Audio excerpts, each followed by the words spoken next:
the streets so calm, messages for all. Art that breaks the law, silent voices call. Mask and shadows blend, visions never end. On the corners bend, truths the colors send. Banksy on the wall, hidden he won't fall. Mystery in the night, art that sparks the light.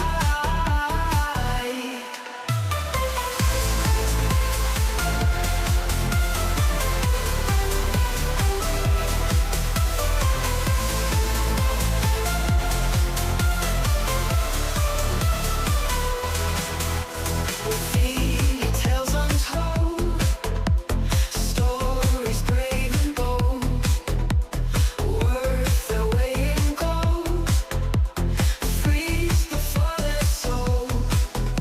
Silent in the gray, words we want to say. Art will find its way in the light of day. Banksy on the wall, hidden he won't fall. Mystery in the night, art that sparks the light.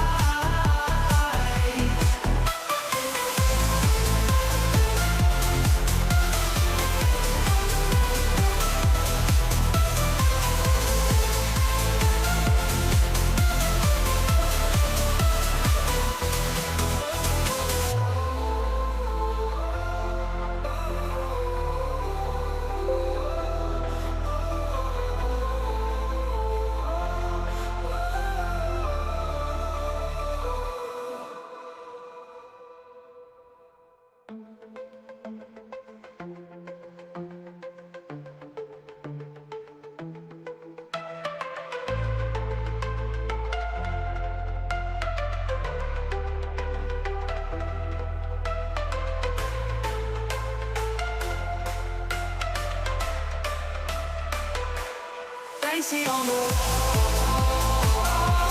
hidden he won't fall. Mystery in the night, art that sparks the light.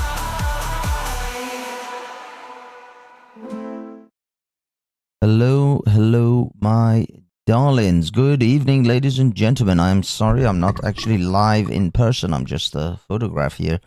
But at the moment, I'm just not in a position to be able to just set up that whole other thing on the other thing. I will want to say that I have to do, actually, let me do a customary sound check.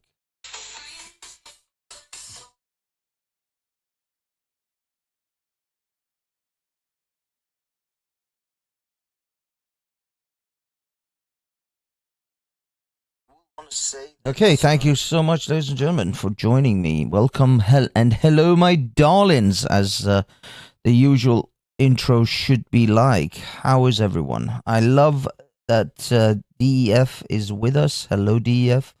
As always, Jay. Hey, James. How are you, mate? Kingston in his house. Was it the leftists will be celebrating? Yes, I know. Unfortunately, yeah, this is just it's still a kind of a random thing, to be perfectly honest with you. There's no rhyme or reason for this at the moment. Actually, if people are happy to do a panel, I might open up a panel. What do you guys think? James, do you want to jump on the panel, have a little chat, or shall I just jump on other people's panels? Because that was my original thought with this, was I'd just jump on other people's panels, Veli's on, and have a chat there. But if people want me to actually have a panel myself, and have a little chat, let's see what happens. Let's start a little StreamYard thing going and see if we can get anyone interested. If no one's interested, then we'll simply go on to other panels, I guess. Simple enough, right? Simples. And let's kick it off. Let's kick it off. Let's kick it off.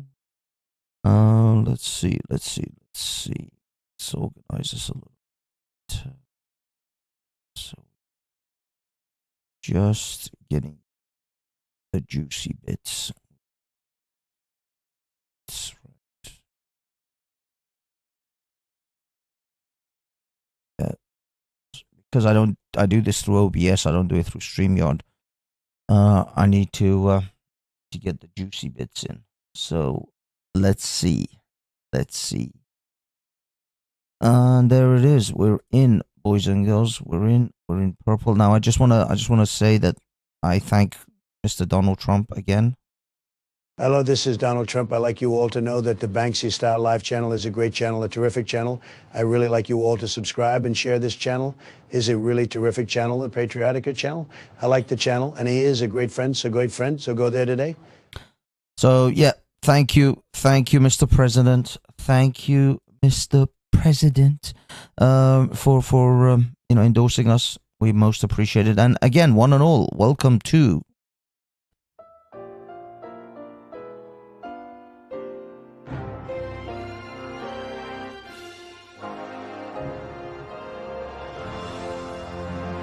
Thank you for joining us. Thank you for joining me tonight on this random, unprepared,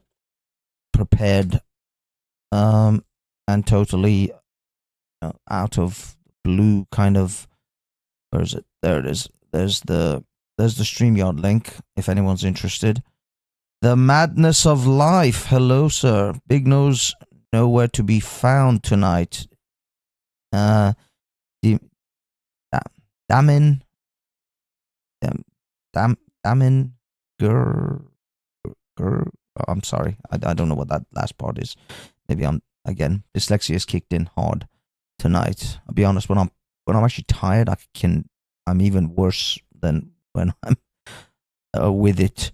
So anyway, anyone who wants to, guys, admins, DEF, which I got right, please randomly post that link regularly. I don't know, shall I pin it? But just randomly post it anyway from time to time, every half an hour, or whatever. And that way, because we got the poll at the top as well. So maybe it'll be too much stuff pinned at the top. I don't know.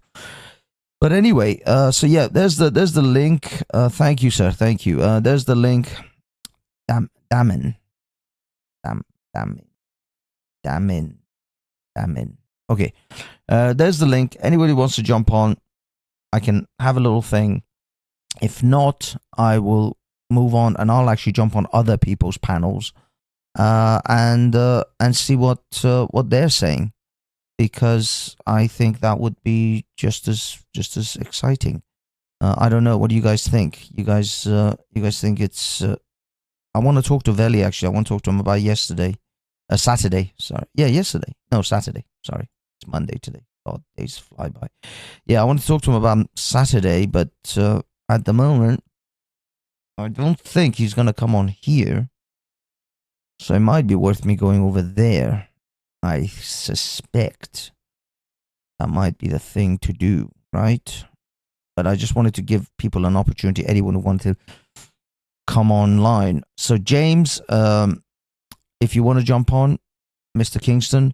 If not, I'm gonna drop that and I'm gonna just switch over to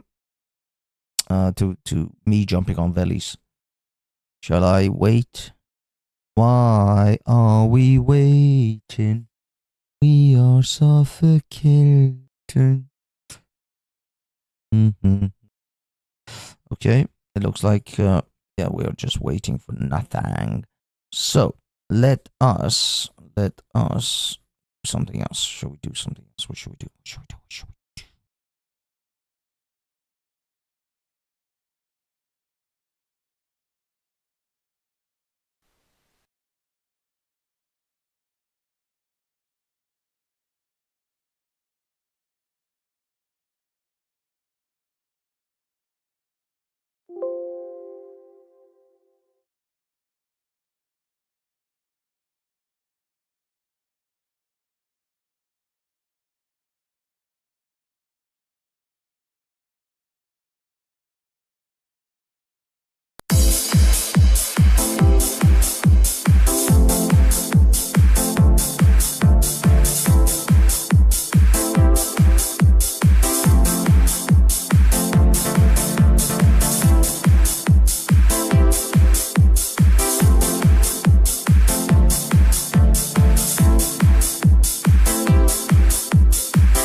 apologize, ladies and gentlemen.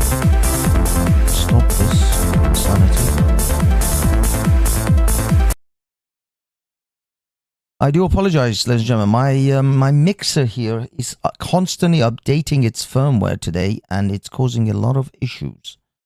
So I apologize if things are a bit whacked out. I don't know. I may have stopped it now, but I don't know if it's going to start again. I may have to change my entire setup. I've got some kind of firmware problem with this mixer that I'm using to actually. It's meant to be an XLR interface for my mic, but it's causing all sorts of issues today. So I hope you can hear me now.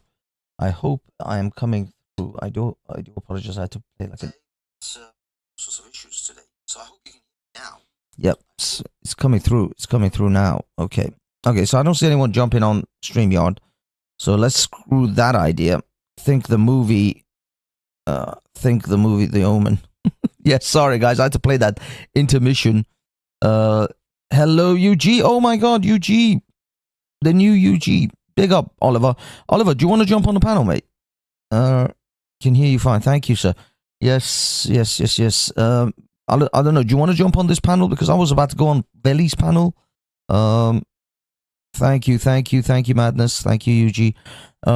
Yeah, let me know if you want to jump on the panel. If not, I'm gonna go to Veli's and just sort of do that thing, because at the moment it looks like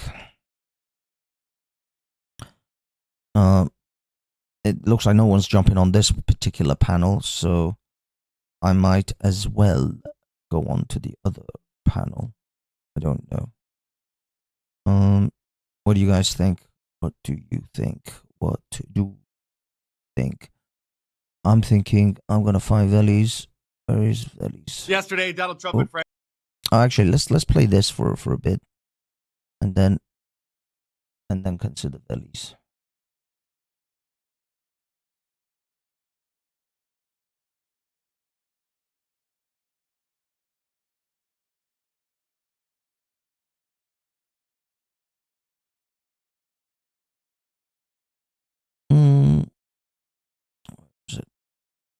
Is it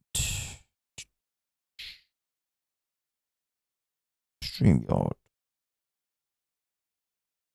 Damn it. There we go. Let's see what our friend Mr. Mark Dice has to say.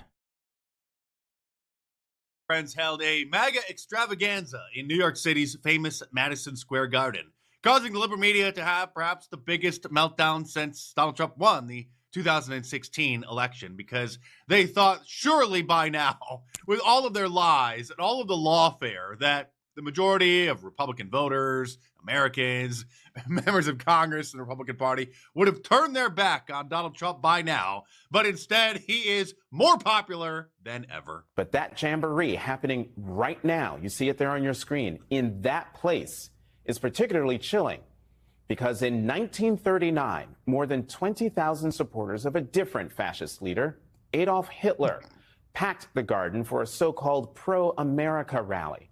A rally where speakers voiced anti-Semitic rhetoric from a stage draped with Nazi banners.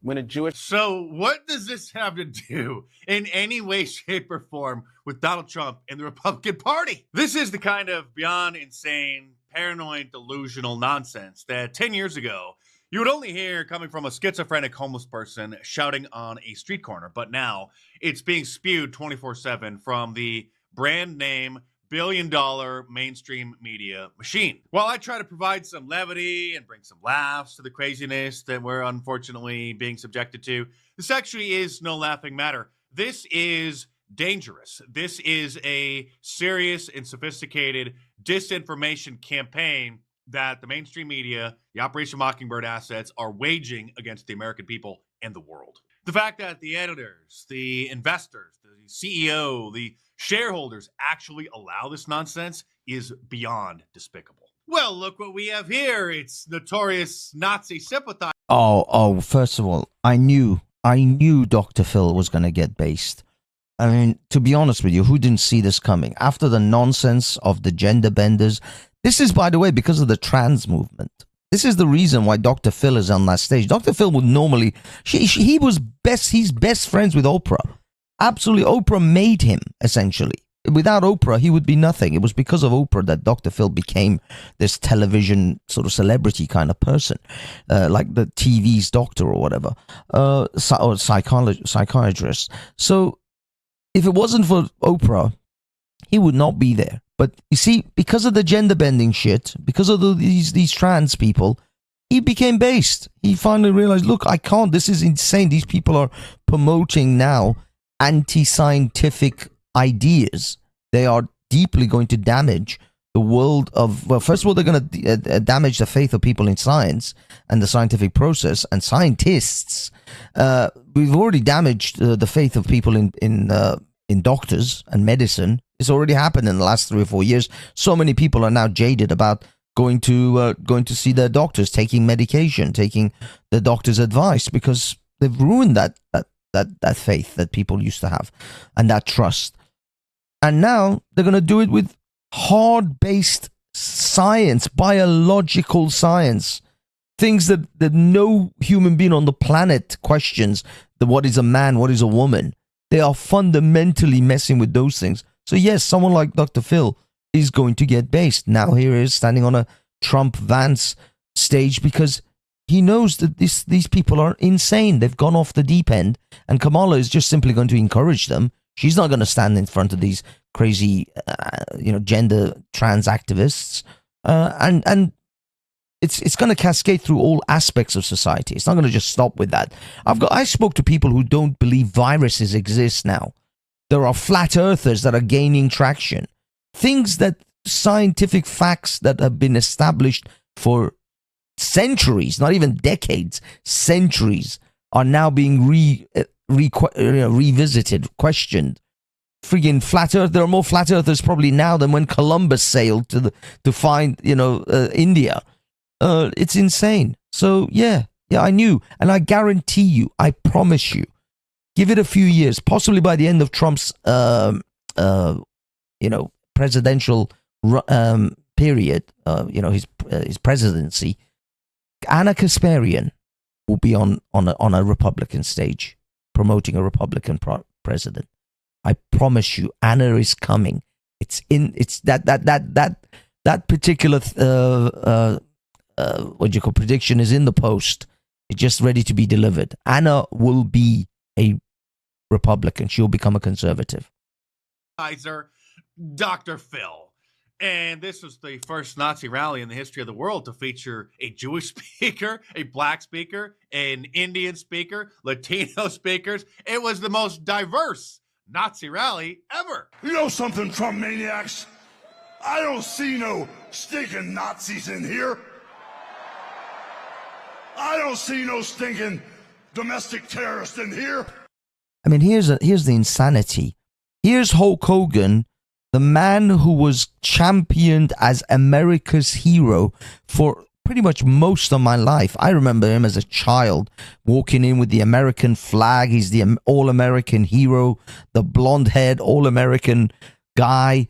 Well, blonde, when I say blonde hair, the hair that he has left. The top part is always covered with a bandana now. But anyway, Hulk Hogan, the quintessential American hero. Way before any Marvel superheroes took it to any movie screens. Well, admittedly, no, maybe there was Batman or Superman, but other than those two, there was none of the Marvel superheroes that we see the way we do now. This was America's superhero, this man. He slammed Andre the Giant and all the other crazy shit. So, this man is standing with Trump.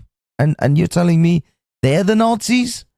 Now, Hulk Hogan is the Nazi? The man who literally would want to be buried with an American flag? That's insane.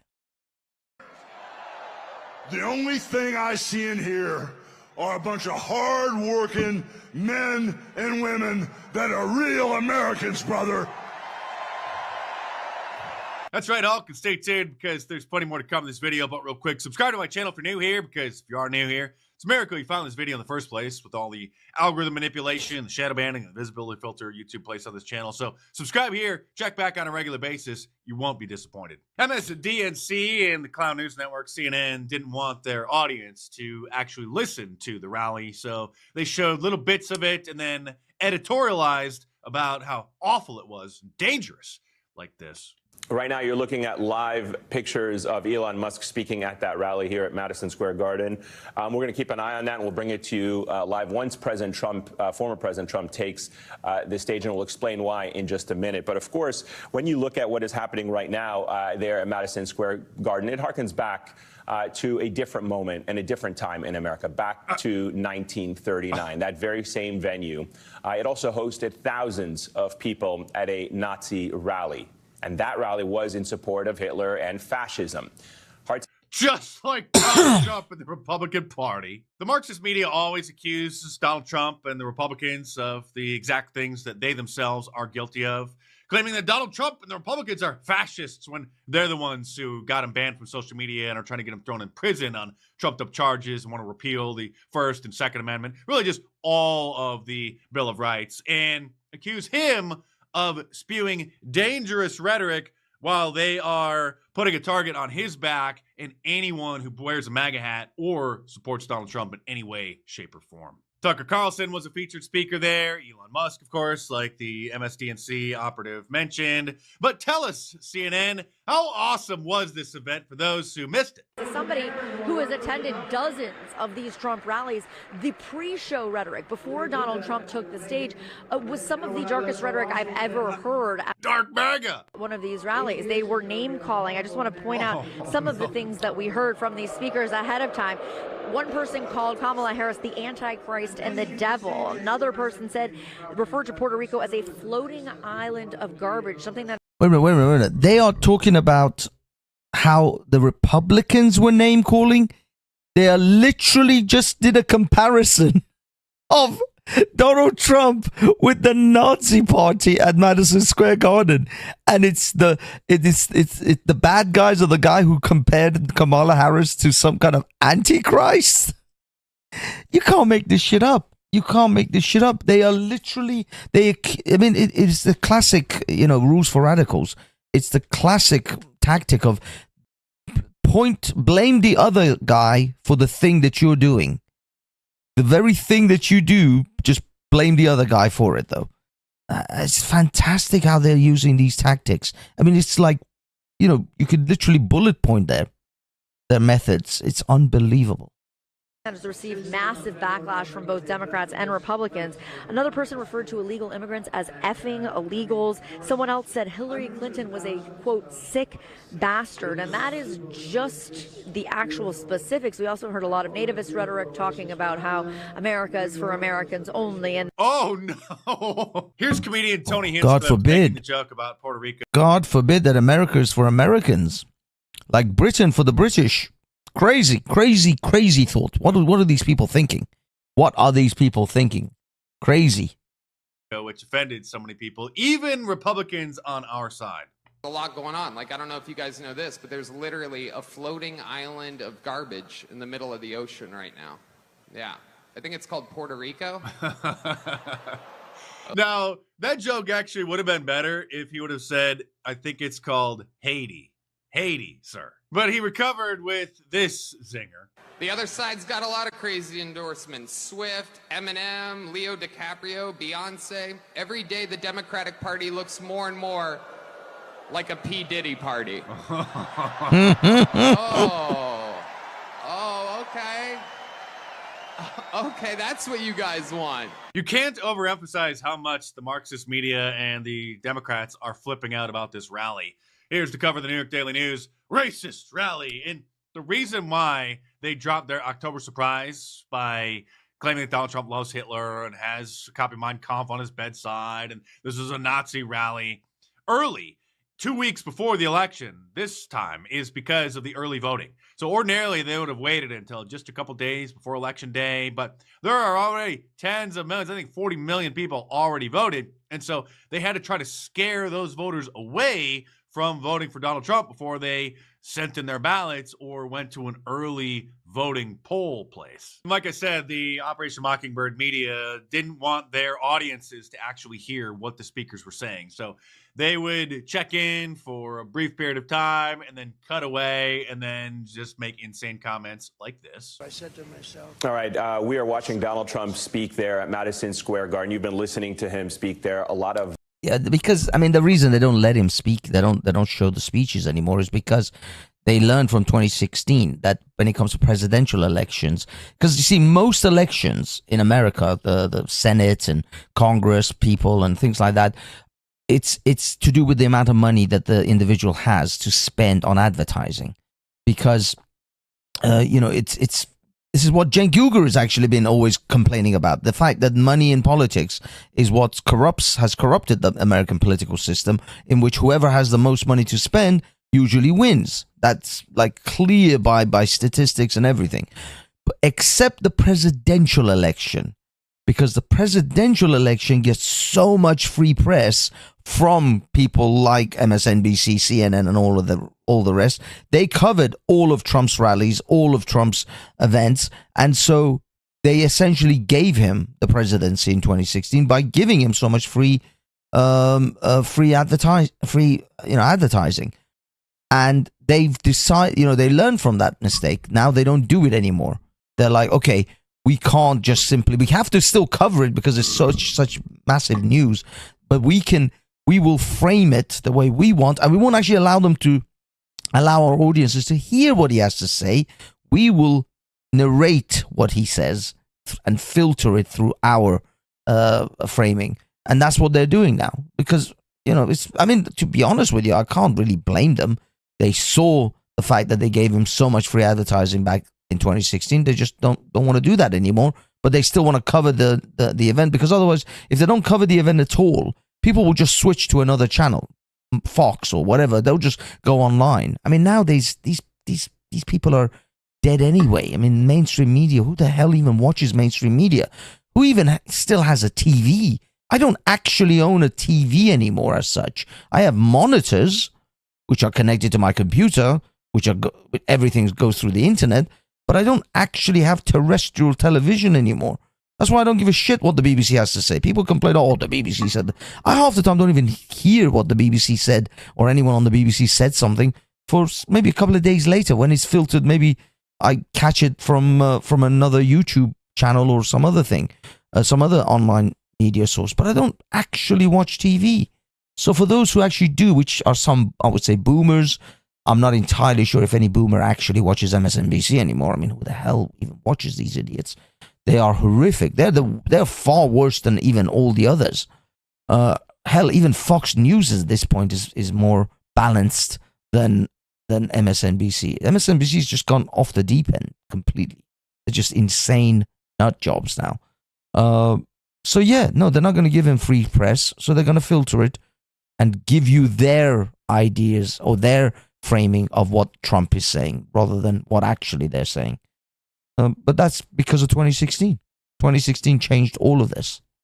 Violent, disgusting, ugly rhetoric about migrants, a lot of lies that we will debunk in a moment, a lot of facts that you're going to deny in a moment. Of rambling at this rally as Donald Trump was very strong. He seemed very rested and on top of his game. It felt like 2016 all over again. Trump does. And we just want to take a moment to be very clear with our audience about why we are showing this. We are not playing Donald Trump's remarks to platform his policies, none of which exist, many of them which are debunked and false. No policies exist. Actually, it was Camelface on the CNN town hall event who was asked, what is the first policy? What is a policy that you would like to get passed through Congress? And she couldn't answer the question. If you could accomplish only one major policy goal that required congressional action, what would it be and why? Well, there's not just one. I have to be honest with you, Carol. There's a lot of work that needs to happen, but let's. I think that maybe part of Okay, can you just give us one? How I think about it. One. We just want one. We're going for one. Is we've got to get past this era of politics and partisan politics. We are playing his remarks today on a day full of rage, anger, lies, hate, racism, xenophobia, homophobia. So you could hear this, his closing message in his own words directly from the man, what he is promising to do if he is given as a second president, if he is given a second term. But you're not actually allowing the audience to hear directly from him. You just have him muted on the side of your screen while you are attacking him, sir. Let's take a brief moment and just listen to what Donald Trump was saying himself instead of what the fake news claims he said. I'm announcing a new policy today that I will support a tax credit for family caregivers who take care of a parent or a loved one. It's about time that they were recognized, right? Nice. They add so much to our country and are never spoken of, ever, but they're going to be spoken of now. Thank you all very much. This is beyond brilliant because everybody's familiar with the child tax credits. You can claim your kids as dependents and get your income tax lowered a little bit. And now, under the second Trump administration, you'll be able to lower your taxes if you're helping to take care of one of your elderly parents. Genius. Something the Democrats thought was genius, however, which, as you'll see, is beyond moronic, was having Tampon Tim become a gamer and live stream himself playing video games yesterday with AOC on Twitch, which is a live streaming platform best known for gamers. Some people. This is their effort to trying to relate to the young people. I mean, Christ, this is like your great auntie who's in her 60s. Dressing up like a 22-year-old and going to a club. That's what the equivalent of this is. This is the classic mutton dressed as lamb situation here. Here's an old-ass man who probably played, the last game he actually probably played was, I don't know, Space Invaders or Mortal Kombat in the 80s. And he is, or 80s, was it 90s, maybe Mortal Kombat? But, you know, Pac-Man and Wonder Boy or Paper Boy, and he's sitting there with a, I guess it's an Xbox controller. I don't think it's a PlayStation controller. It looks like an Xbox controller, pretending like he knows this shit and he plays this shit. He doesn't play this crap. He doesn't know this crap. Of course he doesn't know this. This is insanely dumb. Nobody's fooled by this. People do political commentary and content on there as well. Some gamers talk politics while they're playing a game. And so it's sort of like what I do here, where I have videos and the articles and my head's in the corner commenting on it, but people play video games and then their head is in the corner. And so here they are playing Madden football, complaining about Donald Trump live on Twitch. No, and I keep going back to this. It's this Project 2025 from Personal Freedoms. I think a lot of folks on here are kind of independent folks, independent thinkers about things. Why would you want the government telling you what books to read or what doctor to see or how big your family can be? This is so incredibly ridiculous. Okay, I'm sorry, but Tampon Tim and AOC streaming on Twitch, trying to connect with the kids. The lamest shit.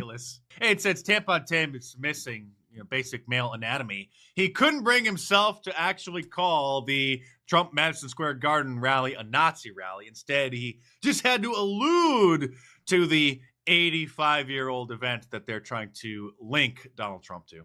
Donald Trump has descended into madness over the last few weeks. And I think some of you don't miss on this. Go do your Google on this. Donald Trump's got this big rally going at Madison Square Garden. There's a direct parallel to a big rally that happened in the mid-1930s at Madison Square Garden. And don't think that he doesn't know for 1 second exactly what they're doing there. He's holding a political rally in New York City, sir. It has nothing to do with a rally that happened 85 years ago from... See what the point is, what they're not even acknowledging, which is dishonest, obviously, is that he can fill Madison Square Garden in New York, a Republican candidate for presidency, Donald Trump, with all the hate that they're throwing at him, he can fill Madison Square Garden in New York, of all places, the most bluest of blue places. That they must be shitting themselves when they see this. That's why they're making all these comparisons. They're dying to try to convince people that this is absolutely the same as the little mustache man in the 30s, because they have nothing else. They have no more. They have nothing else to throw at him. They've literally thrown everything and the kitchen sink at Donald Trump, and he can fill Madison Square Garden in New York as a Republican candidate for presidency, for the president. I mean, that is insane. That is insane. That if he can do that in New York, you guys are screwed.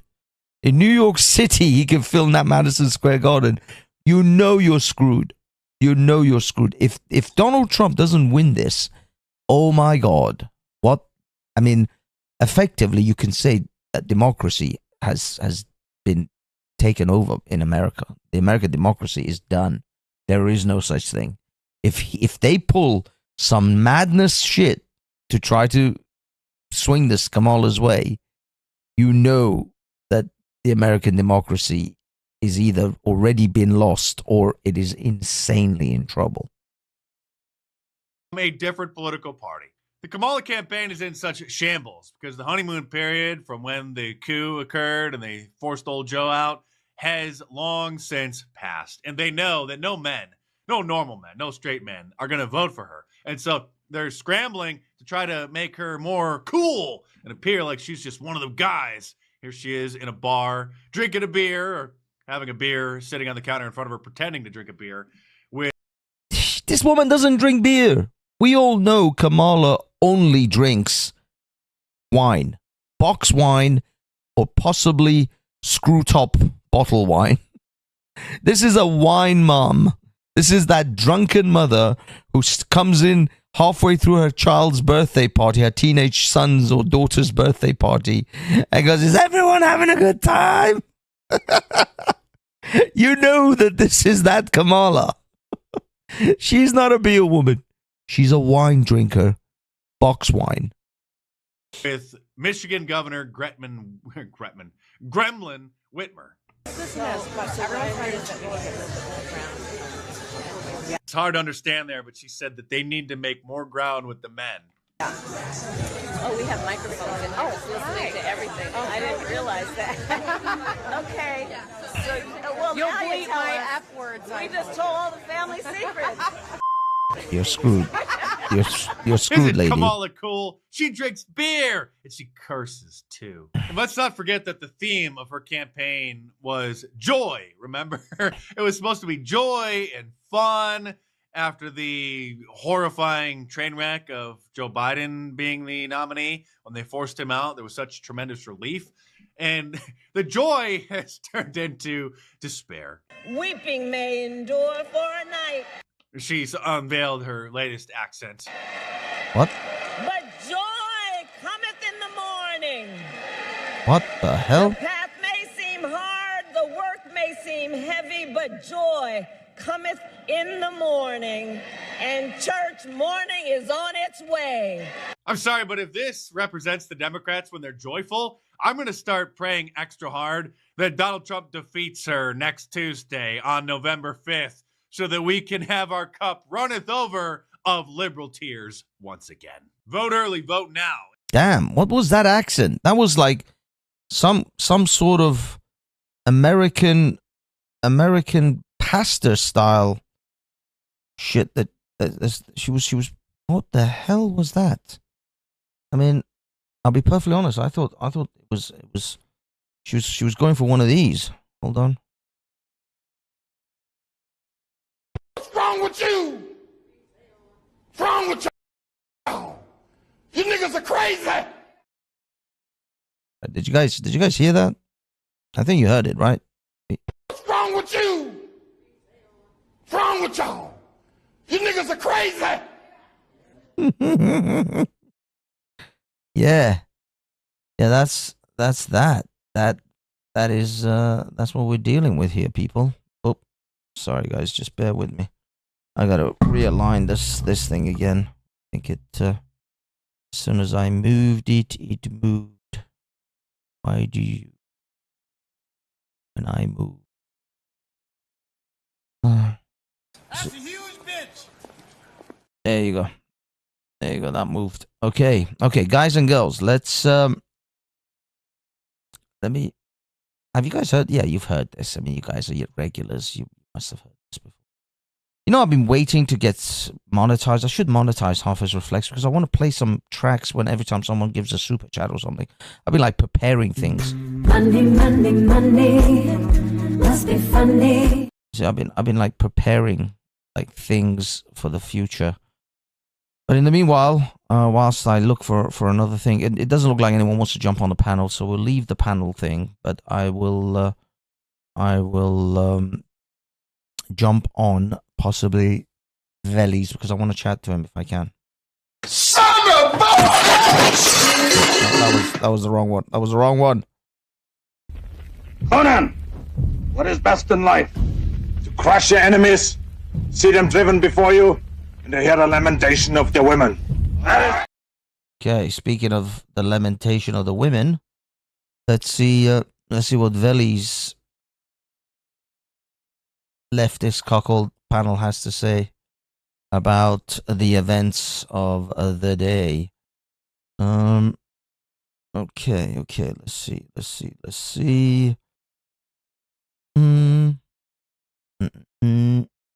Let's go in, boys and girls. We're going in hard, fast. The authorities, Kamala Harris, that exist have been established by God. Mm-hmm. Consequently, whoever rebels against Kamala Harris is rebelling against God because God has instituted it.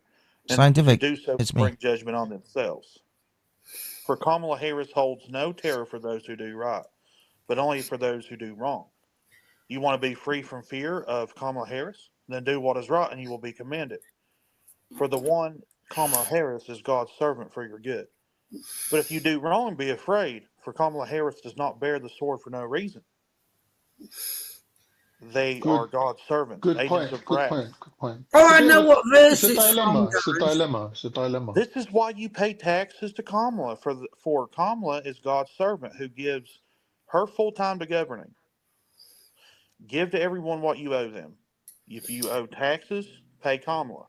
If revenue, pay Kamala.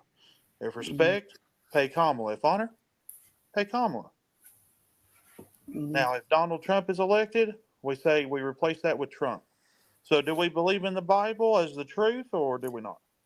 Well, you know what he said? You know what some people try and say, oh, women shouldn't talk about the Bible. Women shouldn't talk about God. Who says Well, that?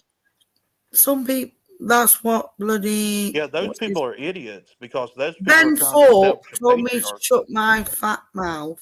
Sorry, It was very scientific. Can you hear me? This guy called Ben Thorpe. thanks. Okay. Sorry, guys. I just want to make sure I was being heard because I'm having microphone issues. He told me to shut my... There was this rude guy. I don't know if No, you've your ever... mic's really good, actually. I don't know if Really, you've ever heard really of clear. Ben Thorpe. Ben Thorpe. Has anybody ever heard of Ben Thorpe? No, He is he was a Christian? very rude to me. Ben Thorpe, saying, is he the one that the white sort of white old white haired guy? No, that's Paul horrible. Thorpe. Sorry, that's Paul Thorpe. No, Ben Thorpe's. Oh, no. Oh, wait a minute. There's an American guy called Ben Thorpe as well that I know. Thorpe's a very popular name. Yeah, Ben Thorpe. He's got a daughter called Grace Thorpe. Oh, the Thorpes. So yes, you're talking about the same people, the ones who, Yeah. who He was drive very around rude in their sort of I don't know Do they own mobile Thorpe home. Park? I bet It they was own Thorpe very- Park. I bet you. The Thorpe. He was very rude to me, guys. He told me, he was picking on me and saying, shut your big fat mouth. Women are not allowed to talk about the Bible. He was using one verse in the Bible saying women aren't allowed to talk about biblical things. And he was using that one verse to be horrible to me. And he because I read something different, which he didn't like in the Bible. Did you know there's a female If God didn't use women, why is there female prophets in the Bible? Why when you are say there God, female what do you mean? prophets? Did you know Hannah?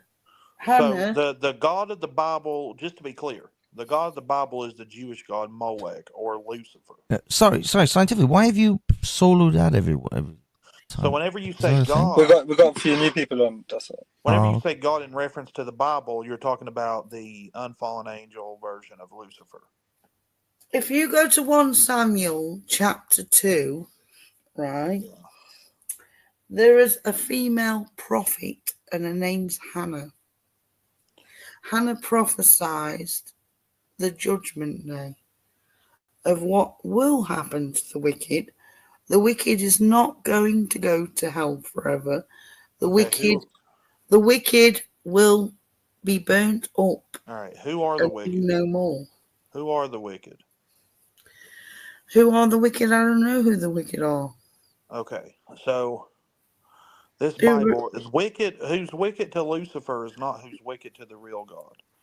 The real I God. suppose the wicked people are the ones who follow the devil. Yes, the ones who believe in the Bible are Jews. That's the Judaism religion.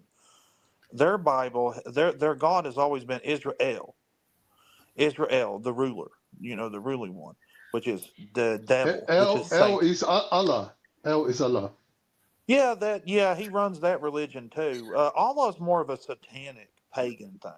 Yeah, but also the Bible says that Jesus is Lord. What is your name, American guy? Right, Just so but I know I can. you're What is saying your the name? Bible. I want to sub to you. I'm Aaron Woodard, Escapade. All right. In the Bible, it You're also linked. says You're that telling me Jesus. in the I private am chat. trying to help people out of their delusions. Yeah, I can post a I'm link, already with you on it. I'm already with you on it, so you don't have to convince me. I'm already there. Yes. Jesus said, I and the Father are one. Right. Meaning Jesus is the shell of God. God's spirit dwells in Jesus. okay. This is for Jesus my particular was audience. Clearly, I've stepped into some insane the shit second here. Adam. All right. I'd like to talk So about Jesus if you guys can hear me because I've muted myself He showed us who the enemies were. from the panel, if you guys are interested in sitting on this panel, then I will continue. The story If was happened in not, today's time, I could move on your local police would to arrest other a man things. who I'm has not not entirely committed a sure. crime. I'm He not would be entirely brought sure whether forth. He would be this is accused this is the kind of the conversation that I'm Baptists, the Protestants, our into. Pharisees at the time. But we'll see. And he would be Let's brought see how forth this as thing rock and court, rolls and then for he a would bit. be tortured by But the for military now, police. So let me see if these there's are the evil that he other people exposed. running, any other panels or any other things. You know what the Time is most it? evil people 20 are? past 9. The Pharisees. There was a priest that went to the temple and was praying to God, and he said, "At least I'm not like that tax collector over there." And he looked up to the heavens, full of pride, thinking he was high and mighty. The tax collector wouldn't even look at the sky. And Jesus said, "Who do you think God had mercy on?" He had mercy. He had more mercy on the tax collector. Again, Not you're the Pharisee. talking about, okay, so I'm talking about reality. You're talking about the Bible, which is like you're trying to talk about the Quran. Okay, so the Bible is a book written by the Jews to assert authority. Their assertion is that they're the chosen ones. The one who gives them this authority is their god Lucifer or Molech that they reference, or Baal. Today, the Jews still worship the same God, the golden bull of Wall Street. God, That's why this they're is some all have boring money shit. and they I'm not based gonna on deny. money. I'm not gonna lie to you guys. So you have this I find this religion, sort of this stuff antichrist mind-numbingly religion boring. is what it is. Wait a minute. This is their Bible. Why did Moses punish the people for worshipping the golden calf? Moses is that never Kingston? existed. Big up, Kingston. Big up, You're Batsy. talking about a fictional character.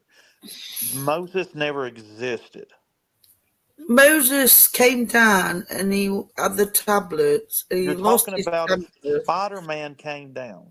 He lost his temper and said, Spider-Man lost his you know, temper. it's like us. You go up to talk to God, you come back, and all your kids are running wild and trashing your living room. Right, the little You spider. think, Man. oh I shit, thought you Sunday drop, sermons you were drop on whatever Sundays. you're carrying, and you think, Everybody's that's the all evil, Moses evil went for a demon. moment where he was like, But do you lost his understand what I temper. mean by Moses is like Spider-Man? They're all worshiping the devil. Let me get this straight. Moses is I like only you- worship you- the you real don't true believe God Moses because I exists, know right? who that I do believe is. No, Moses he doesn't exists. exist. He doesn't. Can you prove I that? may not the be a Bible is smart not man, okay. So but you're I saying know Paul- what love is, Jenny. Okay, but wait, are you a Christian or not a Christian? I'm a believer in the one true God. Oh, there we go. There we I go. don't know what Typical. that makes One me. I true guess a God. Christian, yeah. Who Because is that Jesus- one true God, though? That's the question, really. How do you know? I mean, what informed you of what is that true God? What came and told you? Okay, so what informs me? You're not a Gnostic, are you? What informs me that there's a God Actually, is we know who that your God is. my God is reality. My God, see, in the Bible, it's okay to. Why are you referring the Bible? If you don't believe in the Bible, then you didn't get your God. Did you get your God from the Bible? No. So where did you get your God from? That's my interest. Is who told you? What told you that this one true God that you supposedly worship is that is the true God? How do you know that isn't the devil deceiving you? Actually, Okay, so when you look at the trees or animals, what created that? how do you know it's not the devil that created all of those things? No, there was the sun. No, that the devil it- can't create. No, it was the sun. No, It was the God sun. is It was the sun my that God is the created. creator. No. But what I mean is, how do you know it's not the devil that created those things? The devil can only create wicked. Well, how do you know that the devil can only create wicked? Where did you get that from? Thanos. The Thanos. How do you know Thanos created all of these things? How do you know that Thanos did it? I'm asking you, how do you know it? How do I know that Thanos created the animals? Yeah, how do you know? Okay, I didn't say Thanos created the animals. I said God did. Okay, how do you know God created these Because animals? they're created. I see Okay, it. how do you know it was God and not the devil? What is your standard of this discerning between the two? There's no such thing as that. There's no such thing as a devil. The birds get up every morning and they How do you praise know that there's no such thing as a devil? there is a devil. Oh my goodness! Like, do you understand what I'm saying? Okay, so The devil is not. I'm not asking you to just simply state these things. I'm asking you to tell me. Yeah, okay. Let's say there's only one creator. How do you know there is only one creator, and how do you know that one creator was the one that created the animals? How do I know that there's one creator? Synergy in the universe. What does that mean? Probably the Well, Big what Bang. does synergy mean? What do you mean? What do you mean by that? Explain your synergy. I can just make up words. I can just say words. But how? Now you have to now demonstrate that to me. Just because that you don't understand the definition of the word doesn't mean No. You have to now demonstrate to me that there is synergy in the universe. Is you go to Can Google, I just say type something? in Okay. what do you want to Do know? you know I can Google what synergy means and now demonstrate to me what is synergy. How is the universe has synergy? No. You have to now demonstrate these things. You can't just say things. I can say that the purple fairy has synergy with the universe. Greater than the sum of their separate effects. Okay. Now demonstrate to me that the God that you believe in did that. It's the combined power of a group of things when they're working together. It's Yes, greater than the the God power. that I don't believe in it. I know it. Because my dog is real, okay? The trees are real. That doesn't actually prove your God your God did that. You know that, right? That is not an evidence for your God. Yes, it is. It's foolproof. No, because I'm not making a positive claim. I'm not making a claim that I know that I follow the true God. You see, if you tell me what you don't realize is that when I tell if I come up here true. if I come up here and tell you I've seen a pig that can fly, if I tell you that I see a pig that can fly, it is up to me to show you a pig that can fly. It isn't up to you to show me that a pig can't fly because I made the claim. So I'm asking you, if you know that your true God created sin, that doesn't show me, that's not evidence for your God. That is an evidence for a dog. DNA to create. That is evidence for a dog. That is not evidence for a God. That is evidence for a dog. Now show me your God. Evidence of a No. creative force. No, that is not. This is a form of pantheism. And every knee shall bow and every tongue shall confess that No, Jesus is I'm Lord. asking you to show me that your God is the one. Because I've got a God. My God made dogs.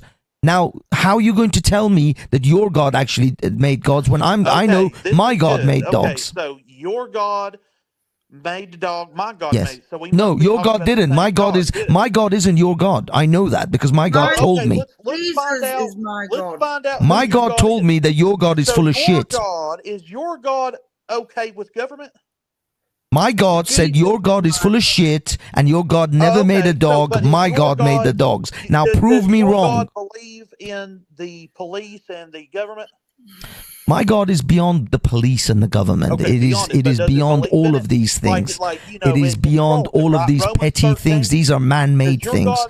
My God says to me that my God told me definitively that your God didn't make dogs. Your God is full of shit and you're lying, sir. Now prove me wrong. I know my God is real because he made he is a creative force in the universe with sin. Did your God talk to you? Yes. Did he actually talk to you? In which language did he talk to you? He brought me back from the dead. My sugar was 950. Okay, now. But I didn't die. Oh no. You said your sugar was high, but you when you say he brought you back from the sugar dead. was in a deadly. No. That's not death. That's not death. When Probably you're had a dead sugar- is when probably your had a brain sugar rush. activity has completely stopped and your heart no longer beats and that your body has reached rigor mortis. Were you in rigor mortis and then God brought you back? Were you in rigor mortis and then your God brought you back? Then you're full of shit, What about your sir. mind? Does your mind die? Yes, everything. in a When your coma have brain active stops minds. working, everything How dies. do you know that the brain waves are what produce the mind? No, all I'm saying you is know- show me evidence now of such things. Show you Well, the evidence Bible of Yes. says that we are created. No, we can't talk about Bible. The Bible is full of shit according to this man. The Bible is worshiping some kind of satanist says that god we are- called Yahweh, right? Yeah, Is Yahweh science- the true God? Is the name Science Yahweh the name of the true God? Scientists prove that we have carbon in our body, which is dust. The Bible says that we are created from dust. Actually, carbon in our body isn't just dust. It's a whole host of other things. Yeah, but we are made Dust, from no, dust ground. isn't what is in our body. We don't have dust in our bodies. It says, Are you it trusting in says, the yeah, science? return You are to you are dust. oversimplifying science. I'm asking this. No, person, because it when seems we like die- your God is the God of science. When we Did God die- create Adam out of clay, right? When we die, we all rot into dusty powder. We all return to dust, like the Yeah, Bible. dead skin cells. That is not how human bodies work. We don't just have dust. Well, I mean, you could The technically Bible say we says have particles of stars in our bodies when a star goes supernova. Yeah, no, that's a fallacy. Is Carbon, your God? carbon I'm is an element I'm of confused the about periodic what The you're table. Bible talking It's about. one of the most say- Like you're fundamental describing. aspects The of Bible existence. doesn't Yeah. say It's not we go dust. to You're heaven It's way, or describing hell. way stuff, before but I you It's don't not dust. things like understand. dust. It's not scientific. You're right, I right? asked you if It's your not God dust. was We don't have science. You're like avoiding the question. I asked Dust you, would is be your made God up of many science? You different said no. elementary But then parts. The you started Exactly. Bible talking about says science. we return to dust until the resurrection. Yeah, but this person is trying to trust in science. no. I'm not And I trusting in just wanna science at all. know I want to know where how his you know scientists what get you the say you know. assertion that what they're observing is the truth and what they're not observing is the truth. How do they What know? is your yardstick of measuring the truth? Mhm. yardstick. So you need some kind of instrument, some kind of tool. No, I just need you to evidence your No, claims. that's the way science You can't works. just You claim need things some kind like of some tool way of of measuring what you're saying. measurement.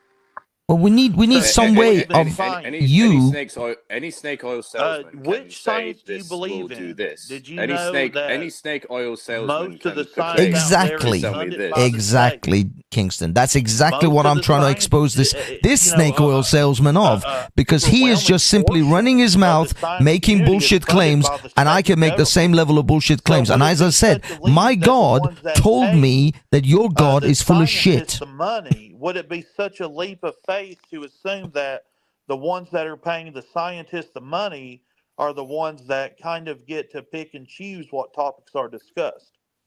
God is ever so merciful. If you can do experiments yourselves, we can all do experiments ourselves. We all know gravity exists. We don't need peer review. I mean, it helps that we have peer review, but we know that doing experiments and having empirical evidence to understand the world around us makes us have a accurate representation of how reality works. God Yes, loves and all that's his what I like to creation. talk about. What is reality? Because reality is God. So you're a pantheist. Okay, so reality, whatever is true, that's God. And what is true? Yeah, you think God is the universe and the universe is God. And also God is objective morality. Morality is objective and No, discovery. morality is not objective. Oh, yes, sir. Prove it. Okay, yeah, exactly. Okay. Prove it. I can prove it. Okay, if you give me a chance, Did you know that the true meaning of nice means wanton and dissolute? Are you in this? Scientific? Are you still worried about these guys porn bombing? You got someone at work. Because it's really annoying just watching you. Yeah, I know, but I'm worried. You know what I mean? So yeah. Did you know that nice dramatic. means? Did you know that nice means wanton and dissolute? The real meaning of nice. Okay, are you familiar with the 7 deadly sins? Why are we going back to the Bible? I thought you didn't believe in that shit. Yeah, No, exactly. This is not predicated on the Bible. Yeah. No, it is predicated. Where did you get the 7 deadly sins apart from the Bible? Let him explain. I'm talking about the real 7 deadly, not the fake. We're all sinners. We're all sinners. The Bible I'm says. talking about. But I'm talking the Bible about says, not the fake Catholic version. The Bible says no one is not the fake good. Catholic version. The real Bible version. Okay. Where did you no get that one real is good. version The from? real 7 Where deadly did you get the real version from? Explain to us where you got it from, so we can. From me. In that case, you're full of shit, sir. Because I don't believe you. Fuck you! You haven't even heard the point. I immediately disqualify you because you said it's from you. Goddamn faggot fuck. Anyway, shut up. The Bible says no one is good. You're full of shit, sir. So I'm just going to overtalk you, faggot fucks. 1, rape. Objectively is evil. Nobody wants to be raped, and I'm not talking about cosplayers who use it for pleasure. I'm talking about rape. I have the right to use other people for physical pleasure. No, that is, my God is against rape. My God is against harm in all forms because my God is the real God. So rape is objectively evil. Well, God doesn't like rape. Yes, exactly. The real God doesn't like rape. So why does the God of the Bible support rape? And whenever Lot's daughters rape Lot? No. Well, actually, Lot's daughters kind of, took advantage of Lot. Yeah, they raped the daughters. So the God of the Bible. Yeah, they did get so him the God of the Bible is they got him so drunk. They got him so real drunk. God Yeah, and then they molested him. I know. It was their fault. All right. Number 2, the real deadly sin, willful lying. I have the right to withhold information regardless if it causes others to hurt themselves. If you engage in willful lying, God does not do that. God does not lie. I don't know. There might be occasions where lying is necessary to save people. Yeah. Fuck you, never. Yes. Okay. How about? It's the 1930s. It's the 1930s. I have 4 Jewish babies hidden in my loft. The Nazis come and tell me do I have any Jewish people in the house? Should I tell the truth? Yes, you should. Stop saying the R word, please. Yes, you fucking should. Request, yeah? Because you should say, "You damn right I have, Jesus. If you try to take Yeah, we can hear you, but I didn't say the R word. It was actually this evangelist guy. Evil, no so matter if I it's should let the Nazis kill the 4 babies, but not lie. The sin of lying is worse than letting the babies be executed by the Nazis. That's your morality, right? That's your objective morality, that I should let the Nazis slaughter those babies, but I shouldn't lie about hiding those babies. It's not your fault that they got slaughtered. It's the fucking Nazis' fault. It's the police. But I shouldn't lie, right? That they got it's slaughtered, worse for me to lie than it is for those babies to be killed. So this is the morality you want to promote to the rest of us, right? Got killed whenever you have the government trying to kill your kids. I love your morality, sir. I'm glad that none of us have to follow your fucking morality. This man just said it is better for me to let Nazis kill 4 Jewish babies than to lie to the Nazis and say I am hiding and tell them there are no Jewish babies in my house. No, you stand up on courage. You don't hide like a coward. You don't lie like a coward. You say, if you try to take my kids, I'll fight you to the death, regardless if you win or lose. Okay. We have to lie. You don't bow down to tyranny. All right. Sometimes we have to lie. What's the next? Aaron, you're wrong, mate. His entire objective point of view of lying just fell apart.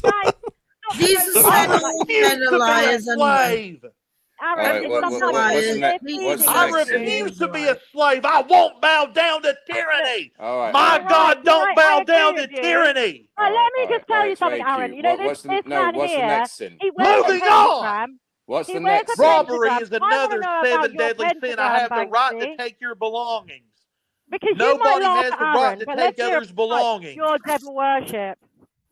Thanks. Nobody has the right. Sorry, there's 2 people talking. I can't hear everyone at once. It makes sense now that you're in full support of all this baby genocide and everything, because you literally worship Baal. You know, you wear your pentagram. Oh, is this Nixie? When I saw that, I was like, yeah, you know, it just makes sense, because I know that you know what's going on. You know about Zionism, yet you still support what they're doing. So yeah, it totally makes sense. When I saw that you're wearing a pentagram, You know that I know that you know that I know that you know that I know that you know. You're gonna break into a song. Wow, you're a bit of a lyricist, aren't you, Banksy? Who's wearing the pentagram? I'm glad that you know that I know that you know what you know that I know that you know. Who's wearing the pentagram? She's talking to Banksy. She's not talking to you. She's talking to Banksy. I know that you think you know that you know. Who's wearing the pentagram? Who's wearing the pentagram? I'm glad that you know that I know that you know what I know that you know. Blue dress. Nigger, pull the trigger. Nigger. What the hell's the matter with you? See, it's always the Americans that ruin a perfectly good. Nigger, pull the trigger. This is why Scientific had to keep it all on soloed out, because these Americans, they just can't control themselves. All right, very, very, very interesting. All right, so the Americans said that rape, lying, and robbery are sins. What's the 4th one? What's the 4th sin? What? Oh, he's talking about the thing is, his whole concept of the 7 deadly sins comes from the Bible. He's gone, man. He's gone, bro. He can't be. Yeah, man. He just spurred out on the whole N word. Scientific, can we see everyone else now? Is it possible that we can see everyone else? You're still worried about porn bombing? It's only last 20 minutes anyway, so why are you so eager to see everyone, bro? Because it's better visually to be able to actually see the people you're talking to than this one circle of stars. It just looks weird and just Yeah, but you're gonna have to pop up a bit more. So you're just gonna keep this thing for another 20 minutes and then you're gonna kill it off? I'll show you a picture if you want. It's last 20 minutes. Really? Yeah. No, that's even worse. That's even worse. I don't even want to see me. I just don't mind conversation. I don't need to be on panel. There you go. There you go. You see Sister Natty. We can now see Sister Natty and her glory. She looks like she's well plastered, and it's only a Monday. I have to say, Natalia, it's nice to see you on panel because I have actually, I think I subbed you on my other channel. Yeah, channel. you So, spoke yeah. to my new channel because my channel No. keeps destroying me. See? Yeah, my one did. So I lost what your link is. Post it at the back, and I'll sub to you. Yeah. There you go. We got What are popcorn. you doing? I didn't even know that you knew this channel. Yeah, But, man. yeah. It's good to see you up here. Well, I'm subscribed now. Awesome. Actually, put Sister Natty on the main thing. She's the only one cammed up. She's the only one that deserves to be on the main. No, solo. it's late night, bruv. She's had a drink. I don't want her to like do or say anything she might regret. Really said keep your screen up though, Science, didn't he? So like, you know. But by the way, Banshee, what do you think's going to happen with the whole Tommy, him going to jail for? What, Well, he's been sentenced to 9 months. He'll be 9 fine. He'll months. be out in 9 months. Fine. He'll just be a bit skinny because he would have lived off 2 tins of tuna. It's what his bio handlers wanted. They'll look after him. Yeah, I can They'll hear look you. after him. Can hear you. Can't. What did you say? Yes, come on, where the hell have you been? God. Now you Right, I'll post He'll be all right. my link. He'll eat some tuna for the next 9 months, and he'll be back. Hot noodles. Okay, I remember when Christian Bale was playing that role in The Machinist, where he lost so much weight and his diet was basically a can of tuna and an apple. He was a cigarettes. boxer, wasn't he, in that film? No, not the Machinist, but there was another film where he was he was like Was that the diet he used? The kind of tuna and an apple. Yep. Yeah. And lost cigarettes. Terrible. and cigarettes. Seriously, Oh, he come on, though. smoked. Appetite suppressant. Well, Oh, look at the yeah, amount of no, he money was he's getting paid smoking for like it. a chain. He was like chain Jesus smoking. Christ. Crazy. It's not much of a, you're getting paid that amount of money. Thanks. Natty. Yeah, but I mean, come on. Yeah. If you saw his body in The Machinist, it was insane. It And was then he had to get, crazy.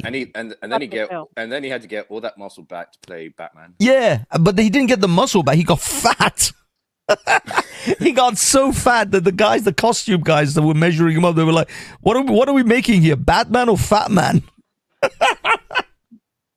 And he realized he got too fat, so he had to then lose weight again and actually just put on muscle.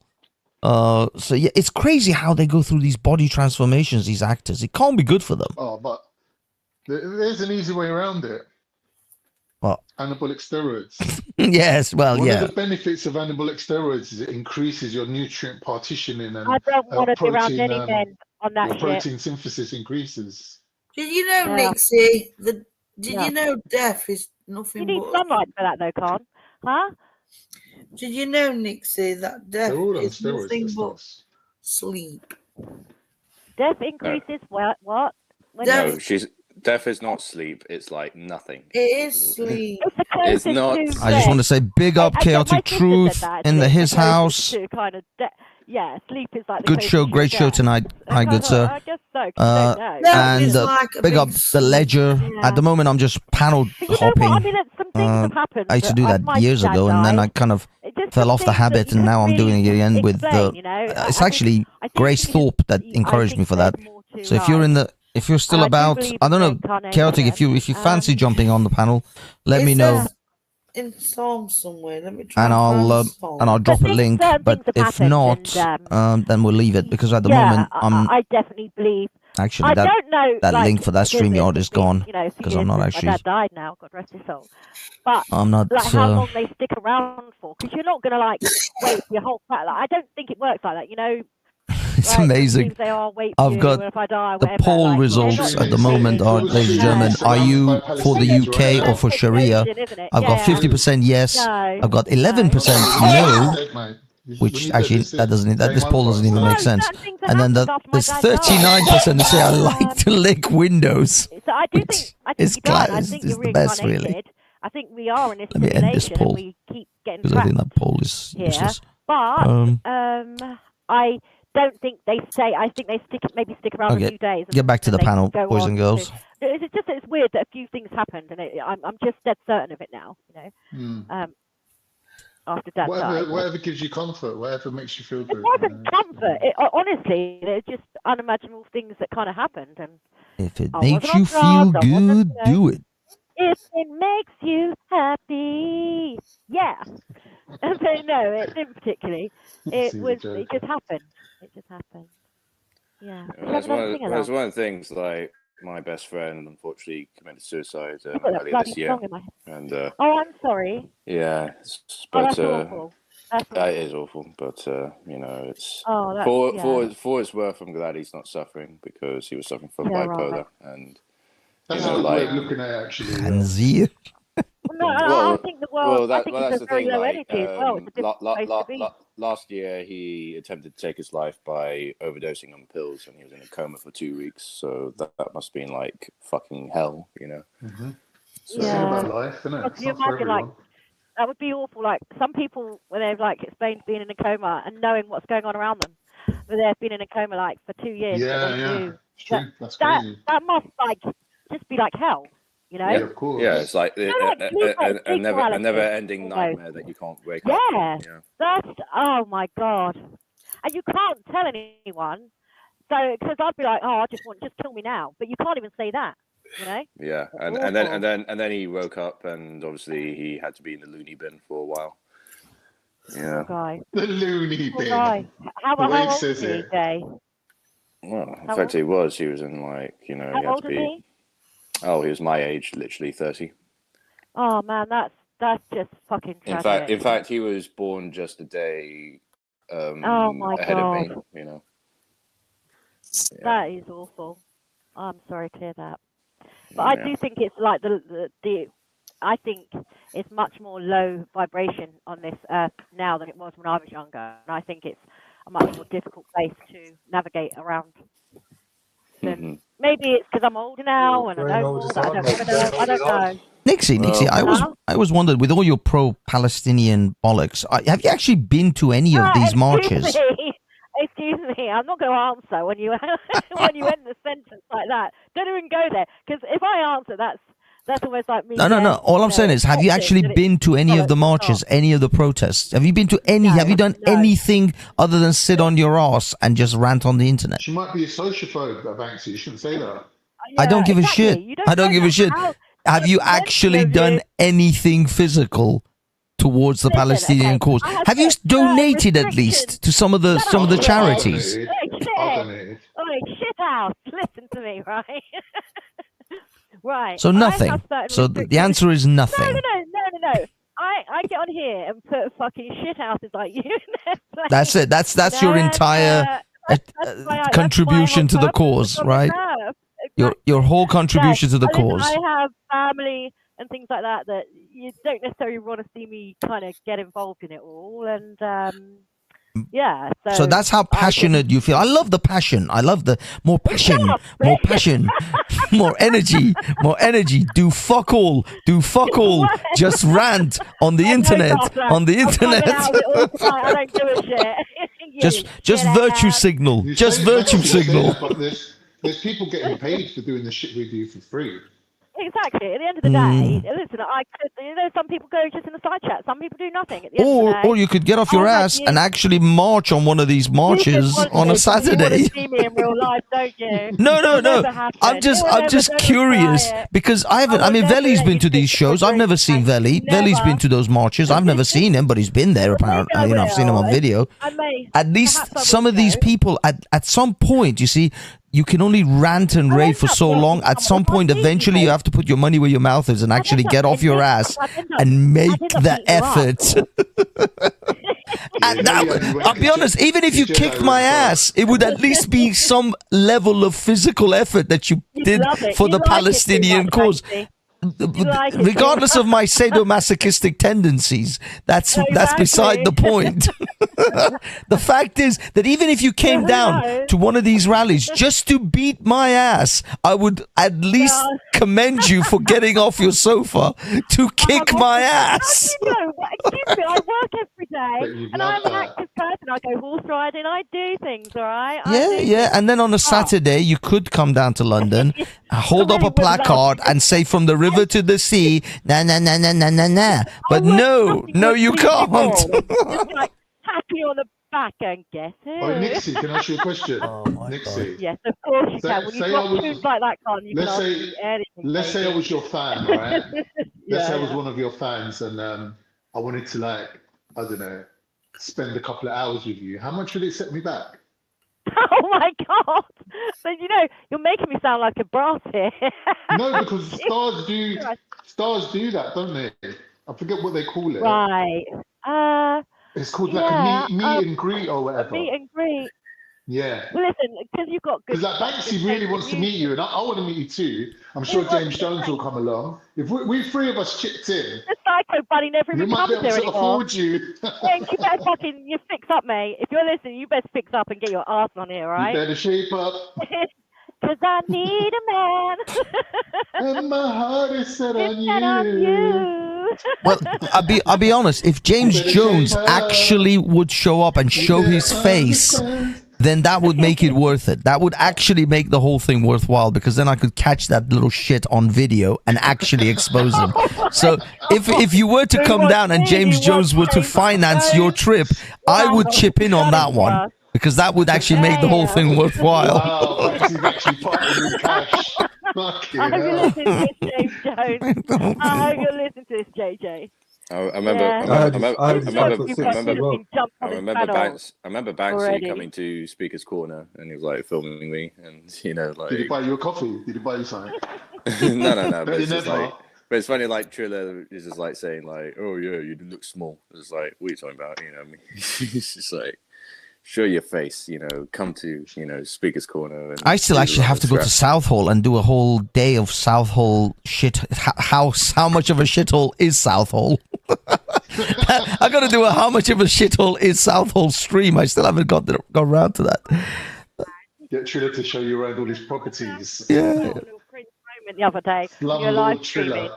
Was anyone watching Banksy live streaming, right? You see, I kept like panning down, like zooming in on his VIP pass. Like, I've got a second hand from that Banksy.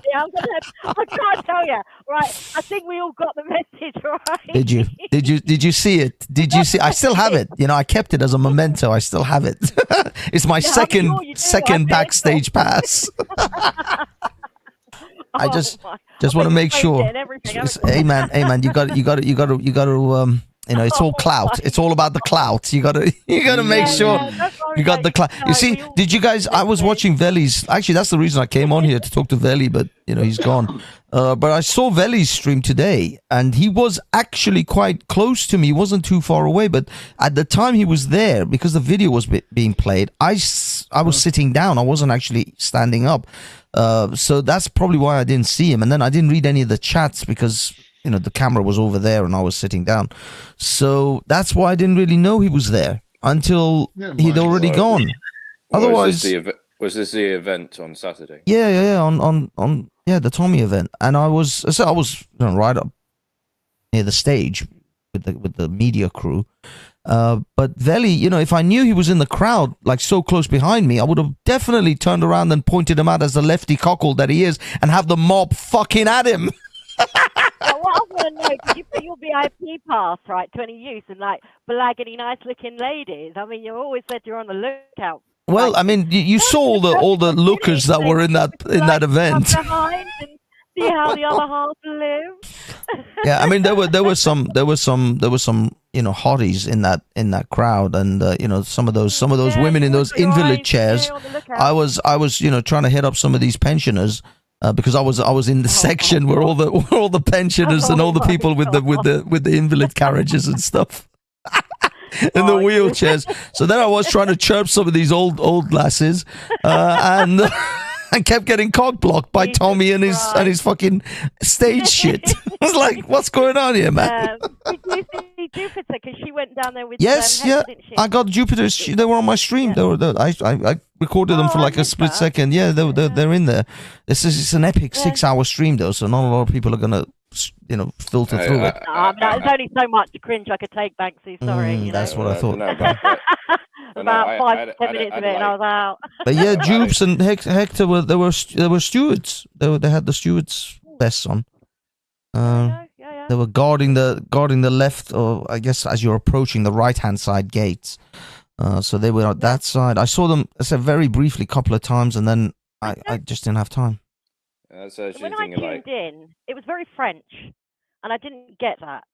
What was French? You know, there was a lot of French. Oh yeah, there was like about 5 French speakers. One of them entirely in French, and I'm like, dude, you're at a British Patriots rally.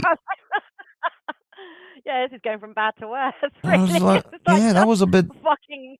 I don't know. And I think maybe that's why Lawrence Fox had a bit of a problem with the speakers list, because apparently he didn't come down. No, he wasn't there. He didn't come. It's because he saw the speakers list, prior, and he said he didn't really like because the speakers were unknown. Essentially, nobody knew any of those people, and I was told the speakers were supposed to be the relatives of the people who were put in jail for the Southport riots, but none of them were there. They were just in an interview, in that video that they showed. So they weren't actually on stage. Bunch of French people that nobody could understand, and a bunch of random people that nobody knew, like people who were kicked out of like Reform Party and stuff. So the whole thing was a bunch of people that... Yeah, go on. Who's that ginger woman? The one that was with Jupiter. One that was Ginger Tony. Ginger Tony. Yeah, she's like she's one of the main organizers of these events. Right. She normally takes control of all the stewards and organizes them. Related to Bruce Forsyth because she's got a chin on her, boy. I don't know. She's got a chin like Jimmy Hill. Yeah, no, Tony is awesome. She's such a lovely person. She looks after everyone so well. Real Londoner, isn't she? Real I London girl. don't know. Maybe. But no, Tony. These people. I'm not joking though. You guys think that putting up an event like that is easy? It is fucking hard work. Of course not. And most of these people do it off their own back, off their own pocket. They don't get paid from any of this. Some of them are genuinely patriotic people. Oh yeah, no. There's a lot of people that are true They don't realise that they're believers. just useful idiots. That's the problem, Well, that's So what there you we go. think. Well, how about all those what I know. idiots who And that's march what- every that's what you know Saturday as with their cafes? problem. You think they're not I know useful that idiots? You know that I know that you know. All right. There's a huge argument now within the Muslim community between the Ummah. Yeah. The Salafis are saying that marching is the same as free mixing and you shouldn't go on marches. And the rest of us are like, fuck off with your bullshit. The fact of the matter is that when it comes to the actual politics of the thing on the ground, the Saudis, the Emiratis, they're on the side of Israel. They're just low key on the side of Israel. They're just waiting for this shit to settle down, and they'll go right back to the Israeli Abraham Accords, and they'll carry on. If there were Sunnis involved, like would all the Muslim countries be sitting around watching shit? Like Sunnis are involved. Hamas are Sunnis. Palestinians are dying. no, but Palestinians are Sunnis. Sunnis are involved. Yeah, but I thought they were all there was a Shias. Shia. No, not the Palestinians, not this Hamas. They're all Sunni. Hezbollah is Shia. Hezbollah is the only Shia group in this. The Houthis in Yemen, they're not Shia. Actually, no, they might be. I don't know. They might be Shia. Houthis are Shia. Yeah, Houthis are Shia. But Hamas isn't Shia. Palestinians are not Shia. They're all Sunni. I think they're happy to get support from Iran. Even if they're different, rather than Saudi, maybe. Well, the thing is, or maybe they before get it from both. well, before modern times, before 2000, the Hamas group and the Palestinian PLO were all being funded by two main people, Saddam Hussein and Colonel Gaddafi. Those were the guys who were really funding them, because they were Sunni. Iran wasn't really the main funder of these guys. It was Iran would help Syria's Shia and also Hezbollah. That was Iran's group. But then after Saddam fell and after Gaddafi fell, or Libya fell, then Iran simply took the mantle because there was no one else. The Saudis, I'm telling you, the Saudis and Emiratis, I've seen videos, dude. Videos after videos. The Saudis hate the fucking Palestinians. They hate their guts now. They hate them, innit? Well, it's because they fucked them over so many times. The Saudis bent over backwards trying to get these guys a Palestinian state, and the Arafat fucking refused. And after that, and this was in the 80s, this is well documented. After that, the Saudis were like, fuck these people. They don't want to fucking settle down. They don't want to live with these. They've always got it in their head. We will one day eradicate Israel and take the whole thing. And well, they're gonna have to live. Can you remind us of? Sorry to butt in. Hello everyone. No, you're welcome, nice. My all right, golden chocolate. Very safe. Very safe. Wait, Golden and can chocolate. you She's my remind golden us chocolate egg. Arafat trying to do? Because you know, like you just said that Arafat was trying to sort of like give them their Palestinian state or something. Is that right? No, not Arafat. Not Arafat. It was the king of Saudi Arabia, King Fahd. I think it was But Fahd. Arafat fucked it up. You said. No, well, Arafat refused the deal that was offered to him. Right. But I mean, I did a whole video about it years ago. Okay, in the 1980s, if you guys remember the Iran-Contra affair, America wanted to sell arms essentially during the Iraq-Iran war to both Iraq and to Iran. They were selling arms to both sides, but they could publicly do it to Iraq because they were allies of Iraq, but they couldn't publicly do it to Iran. So they called upon the king of Saudi Arabia to fund the sales of arms to Iran. And Reagan approached the king of Saudi Arabia and said, "Can you do this for me? Do me a favor." And King Fahd said, "Okay, I'll do you a favor, but you have to do me a favor back. You know, one good turn deserves another." And Reagan asked him, "What do you want?" And he said, "Give me a Palestinian state." And Reagan said, "Fine, I'll talk to the Israelis. We'll get you a state." Because he owed the Saudis this. This was a debt that he had to give to the Saudis. So a state of Palestinian state. Internationally recognized. Yes, an internationally in that area, in what would be considered now West Bank and Gaza. But the fact is that they were going to create this. New space. Yeah. That didn't have no one there and everything. Yeah. No, Israel will still be Israel. No, they're on where they were already. Yeah. But they would then organize it between the Israelis and the Palestinians that these guys would have this land, this will be their country, that'll be your country, and that'll be it. And they negotiated this. They negotiated. Yeah, Reagan negotiated it with the Israelis. They put the deal to Arafat. Arafat, I don't know, he didn't immediately accept, and about 10 years or 5 to 10 years later, he outright refused the whole thing. And after that, the Saudis went, "Fuck these people." They washed their hands off the Palestinians. Because they gave them everything they fucking wanted, and they still said no. 1 second. No, did he give a reason as to why he refused? Well, I mean, because they will never accept Israel as a state. They would never accept that Israel would have a place. They would never share Jerusalem with the Israelis. That was part of the deal. That obviously it's a negotiation. It's not like you're going to get everything you want. You're going to get most of the things you want, but some of it you have to yield. So it would be like Jerusalem would be divided amongst it was either one of two things. Either it would be divided between the Palestinians and Israelis, so it'll be East Jerusalem, West Jerusalem, or Jerusalem will become an international city or a place where it will be run by the UN and it will not belong to anyone. And they would never accept any of that. Yeah, but they would never accept any of that. The Muslims wouldn't accept it. The Jews wouldn't accept it. And in fact, because Jerusalem is a place divided amongst three religions. It's divided amongst the Jews, the Christians, and the Muslims.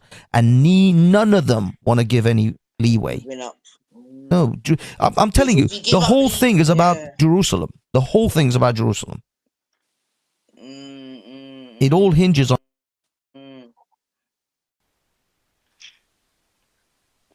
Because I definitely remember Arafat. Like, I remember seeing him on my telly, but obviously, them times you're not, political or no one. But I definitely remember him still. But what I just wanted to quickly say to you, Banks, is like, it seems every time you go to a Tommy rally, you come back deflated, man. It's all the walk-in. Sorry, guys, my microphone's gone. Yeah, big up, Nines. I come back on because I saw you was up here. Can you guys hear me? Who's that? Oh, look up, Nixie. Come on. Yeah, we had a good chat the other night. I remember the last. I enjoyed that, by the way. What we were talking about, I'd really love, like, if you do more streams about that. I think there's a lot to explore there. Sorry, what? but the Jerusalem thing. No, we were talking about You getting off your ass and coming to a protest? You never know. You never know. Be careful what you bloody wish for.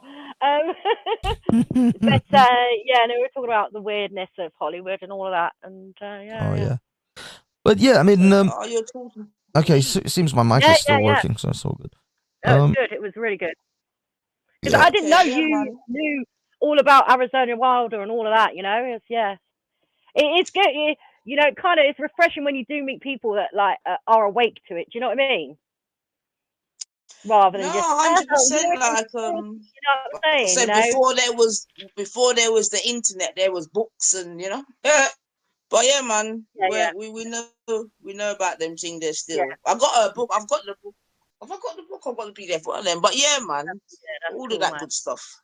Yeah, it's interesting, and a lot of people are so quick to write it off, aren't they? Because you see, like, things that they're not used to or haven't been brought up, you know, haven't been taught at school, that kind of go a little bit left field. People are not comfortable with it. Well, actually, that's that's sort of part of the ruse, isn't it, man? Because that's what I'm saying. Enough people talk about it or barn about it, but they're not believed, innit? Well, just like Jesus. Just believe the mainstream media, and that's it, you know, like, because that's who you believe, isn't it? You know, the mainstream media, because they tell the truth, don't they? Yeah. Yeah, well, this is the thing that there's a big, and this is exactly what I told Tommy Robinson, that there's a big generational divide because on the pro. Oh my God, no, please, lay the red carpet. No, it can't be. Well, yeah, exactly, because you see. No, we have not. Talking about London's. Oh, fuck. On the panel. I need to mute myself. I've got to compose myself. I'm too excited. She's gushing. Day. Yes. Okay, Bye, guys and Banksy. girls, I'm leaving the panel because of that cunt that's just showed up. Yeah, unfortunately, I can't stand that cunt, so I can't be on the same panel as James the Prick Jones. So, boys and girls, we are now going to see if there is other panels to join. Are there other panels? I don't know. What time is it? It's 11 o'clock in Italy. It's getting late. Should be looking into sleepings. Oh, no, there's Jupiter. There's mixture. I don't know about Jupiter, but I'll follow who I think is going to do the best. I don't need anyone to tell me. I think every individual should vote for whoever they want to vote, because Tommy has got supporters on the left as well as the right, and it's a movement that's for everybody. It doesn't for everybody, exactly. You know, and you. Okay, guys, I'm going to see if I can get on this panel, but it could be Wendy does go to sleep relatively early, so we'll see. And I think that it's getting stronger and stronger and stronger. But if I'm truthful, I think there's got to be a new grass movement that's completely brought about from, like, a new political movement. This is what I would like to see. That's brought about from the people themselves. Yeah. None of these established bastards that are already networking and doing all this stuff. So I just wanted to get this in, Wendy, in case people have missed it. Tommy Robinson is at Belmarsh. Obviously, his name there is Stephen Yaxley Lennon. Really? As if we don't know that. His prison number is A2084CG, and it's Belmarsh Prison, should anybody want to write to him. Okay? Yeah, I got given that this afternoon, and I will be writing to him. I'm wondering what the criteria is for visits.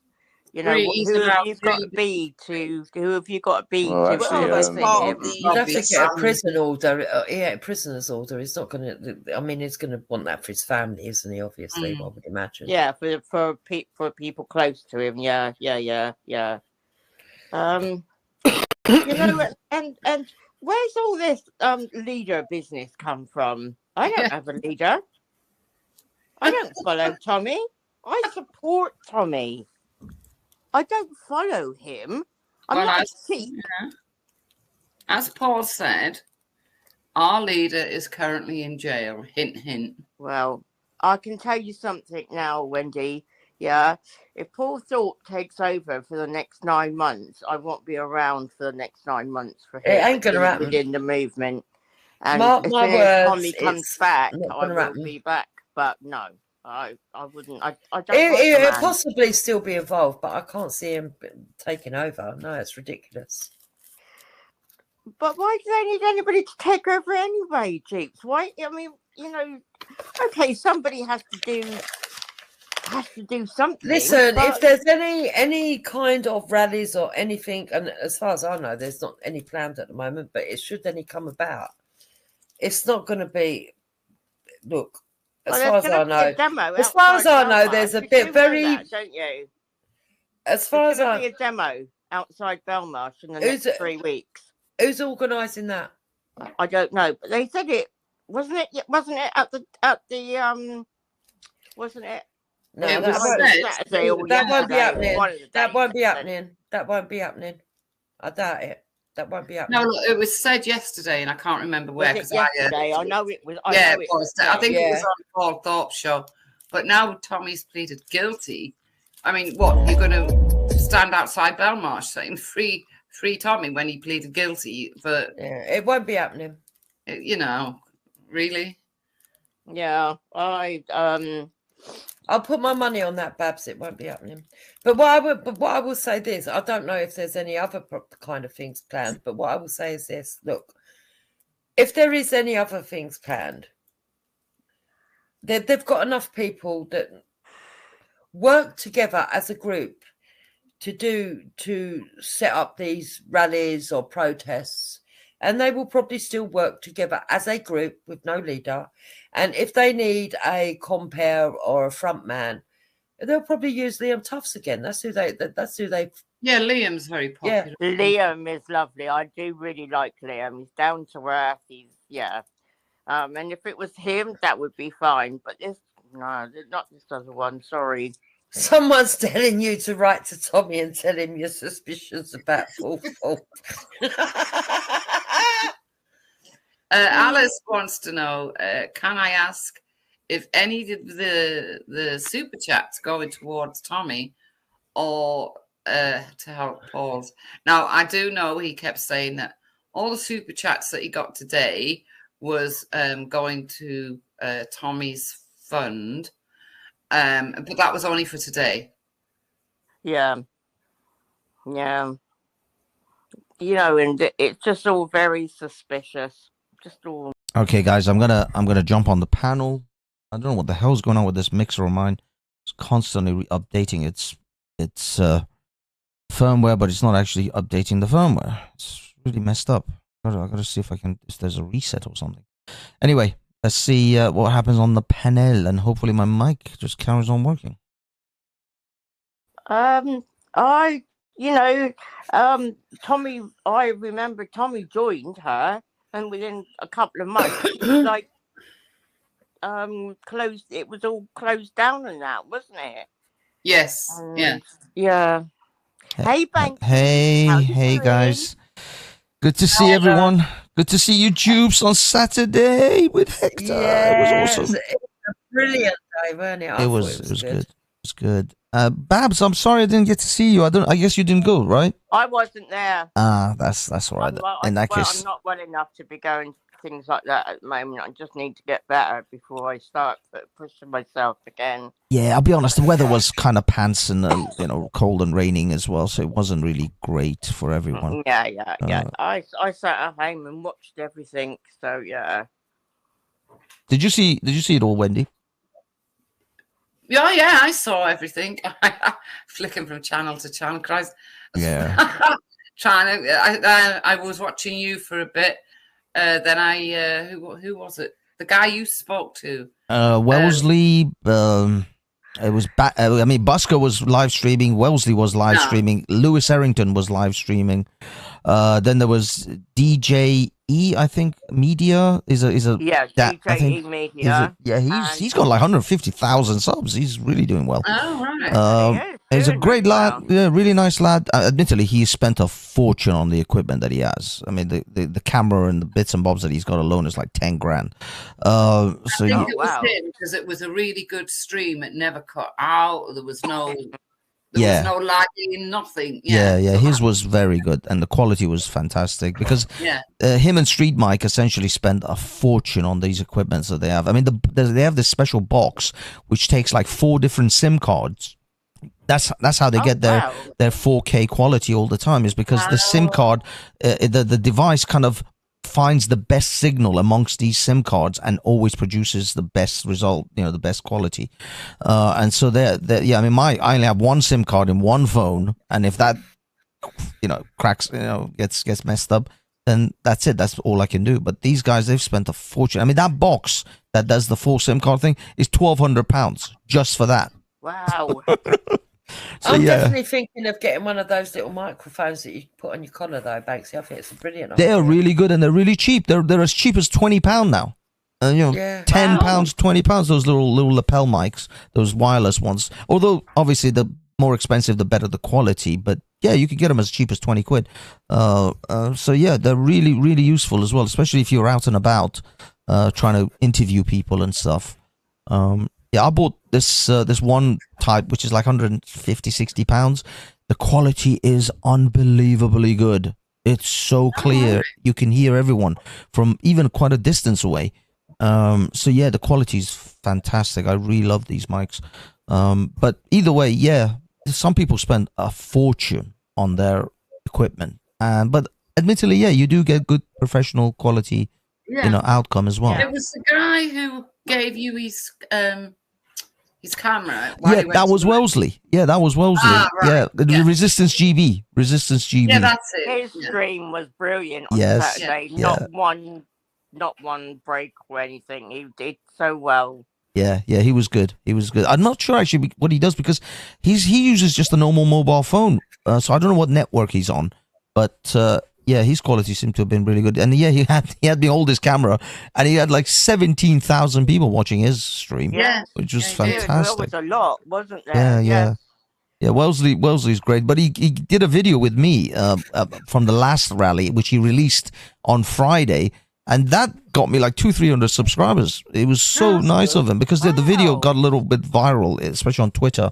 It has like 13,000-14,000 views, and it went a little bit viral. I was talking about Islam, my favorite subject. So so it went really, it did pretty well. So I got a lot of guys, from that. So yeah, it was good. It was really, really good day. And the thing is, like, when you're there, everyone you talk to is just nice. Everybody's friendly. Everybody's just, because you're all kind of like-minded people. You kind of all have similar goals about the country. You see the problems with the country. Everybody's just on the same level, on the same channel, if you like. And it's not at all a confrontational environment. Although I like to go to the other side, the unwashed, and kind of record them, because that is where the kind of the clickbait stuff is, and that's what Maya Tusi did as well. Oh my God, that mad woman with her kid. Exactly. Oh my God. Exactly. That's where the clickbait stuff is. But I sometimes just don't want conflict. I just want to be around just nice people. That woman had her kid holding up a sign. Oh, there goes Babs. Disgusting. How absolutely disgusting was she? Yes. Danny, do you want to come up? Save me going live. We can. Is that Danny Roscoe? But he might prefer to go. Big up, Danny.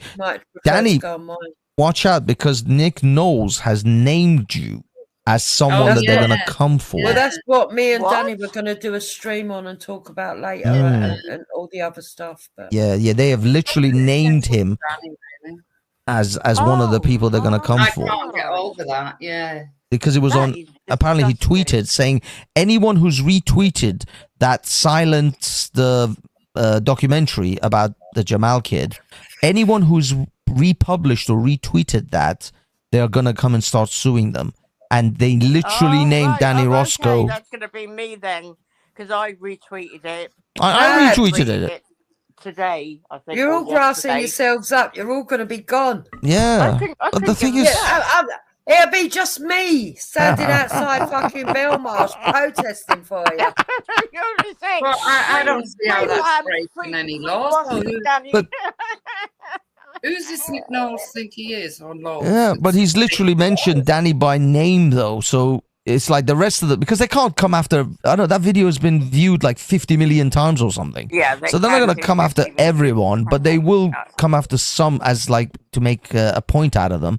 And Danny was literally mentioned in the chat. I'm like, why him? In the tweet, yeah. Because they're going to go after him next, aren't they? Because they see him as vocal. That's all it is. Yeah, but I just the link's been dropped, Dan. you know, but I'm sure people like Lawrence Fox retweeted it. I'm sure Richard Inman, all these other people have done it as well. Speak to me about Lawrence Fox. Yeah, but they're Tommy obsessed. It's all about getting all the people that they think are. Yeah, but those guys are the main head honchos of Tommy's group, if anything. Danny, you know, I mean, you know, he's a big player, but he's not like, I don't know. I mean, poor guy. I just feel like really bad. Hey, Danny, how you doing, mate? It's mental, but don't worry, we'll be there for Danny. We'll be out Yeah. for Danny as well. We will.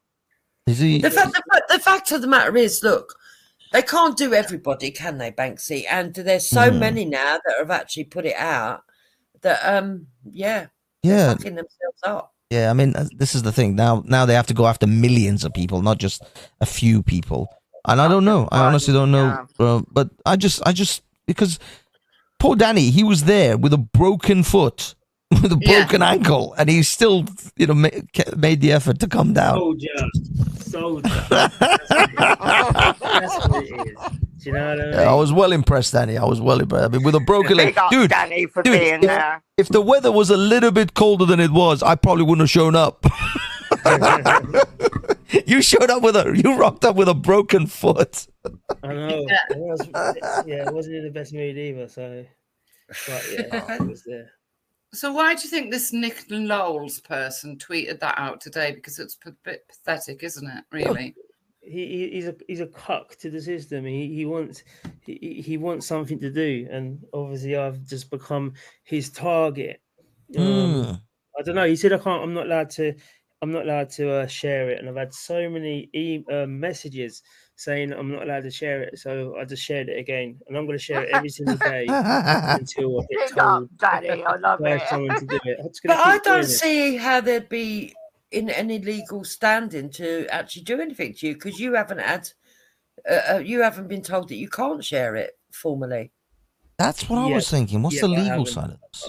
Yeah, I haven't, but it's not a discussion to be made here. But I'll tell you Okay, no problem. But I don't know. I don't know. They know what they're trying to do. What I think it is they know that their name will go around. Do you know what I mean? A lot of people then start supporting and saying, like they have done, what's Nick doing? What's he doing this for? And it gets his name out there. I see. And what it is. And So he's using your name's clout to get clout, really. Well, and he knows I don't back down. He knows that as well. I won't back down. So, you know, with Tommy out the equation, what's hope not hate now? What are they? They're obsessed with Tommy. They get their money because they're going to put this fascist far right thug in jail. They put him in jail. So where's the money stream coming from? Where's their 100,000 fundraiser? What they're going to do it on? They're getting paid so much from the government. They're getting paid so much from everywhere. Right? They are so deep into the government, right? That where they're going to get their money from, because there's no more far right, because Tommy's gone. That's all. Tommy Robinson smashed Tommy Robinson and the far right. Half of their streams gone. Half of their income streams gone. Yeah. Even though they harbour terrorists. Yeah, they do. Yeah. Even though Matthew Collins is a far right person, let's not forget about that. Yeah. He's ex-National Front. Oh, is it? Yeah. Well, I've noticed National Front gets a special treatment anyway, don't they? I mean, Tommy got carted off having a breakfast, but that fucking Tony Martin was still allowed to march. It don't make sense. Exactly. And by the way, you know that Tony Martin guy tried to get into an Israeli counter-protest on Al-Quds Day, and they kicked him out, and then he joined the Palestinian side. Oh my God. Ask Busker. Busker was there that day. He was telling me about it. Yeah, Busker was going mental, wasn't he? Yeah, it's crazy. It's crazy. This National Front guy seems to run around, join whatever group he likes, but it's Tommy that gets put in jail. Exactly. Also, by the way, and this is something I also pointed out, Jukes, because you talked about it. Atheist Steve was at Speaker's Corner on Sunday, pointing out that, this was kind of a right wing, what's it called, racist march because Mark Collette showed up with his little bunch and held up a banner, and because of that, he painted the entire march as some kind of right-wing racist group, which is completely lie, because they can't stop people from just rocking up to this.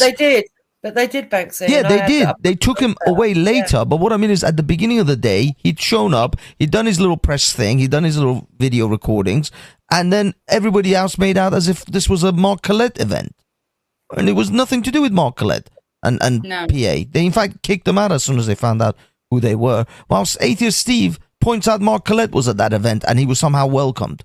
And it's a complete lie. And I wanted to I'm going to go there next week and I'm going to put it to Steve. I'm like, dude, you know what it's like, how people manipulate and lie about certain events, especially you're part of Reform. Your party has been lied about all the time. You're gonna do the same dirty tactic against that march on Saturday when people were genuinely, not racist,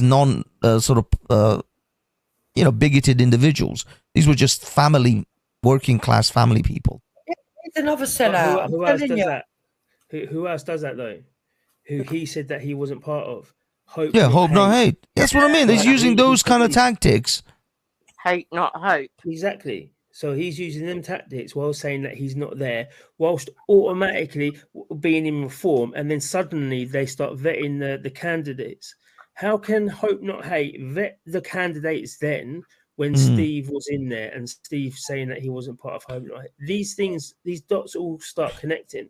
Yeah, I mean, look, I like Steve. I'm friends with Steve. We hang out a lot. And the fact is, I don't want to just automatically just label him Hope Not Hate. But what I'm saying is that if he's so afraid of not getting kicked, because he is, he's part of Reform. And I guess he didn't want to be kicked out of Reform by simply showing up to that event and seeing it from a distance. And I'm like, if you're so afraid of not getting kicked out of Reform that you would throw all of those patriots under the bus by trying to smear them with Mark Collette, that's just weak, man. That is weak-spined. At least have the spine to tell the truth about the event. Yeah, exactly. But I'm surprised he didn't get chucked out of Reform after being on LBC, and what they put out on him on LBC. Well, no, I don't think he was on LBC. I think he was Steve on LBC. I thought it was GB News. No, he's on LBC. It started off on LBC. It was Nick Ferrari. I think it was Nick Ferrari that first dropped it about what he said about. I can't even remember what it was now. It was much of nothing. But it's something that we all would say. Danny. Yeah. It's something that we'd all say, but people have been chucked out for a lot less during that period of time. I don't know. I mean, you obviously must have heard about Richard Tice and his comments as well on GB News. Yeah. You heard that. I mean, that's just so divisive to smear all of those people like that. We're not part of their lot. It's sick what it is, Banksy. Yeah. So he went along and he encouraged everybody, and he was like, vote for us, blah blah blah. And when he gets the votes and he gets his measly little 5 seats in Parliament, he turns around and he's got, we're not with them. We're not with them. Yeah, well, good luck next time, because you won't get your 5 seats next and time. all the money from the membership, but don't forget who fucking guided you there. Yeah. So what do you make of this, Banksy? All of the negotiations that were going on? With which ones? Which negotiations? Sorry. Paul Falk. Oh, yeah. No, I mean this is the thing. They behind the scenes, they're kind of begging the Tommy supporter or the team to promote them because they know they needed those support. And then they just throw them under the bus. And to be honest with you, that to me just shows them for the slimy politicians that they actually are, which we're trying to get away from. We're trying to get away from the slimy, smarmy politician that will throw the people under the bus the minute it doesn't suit their interests.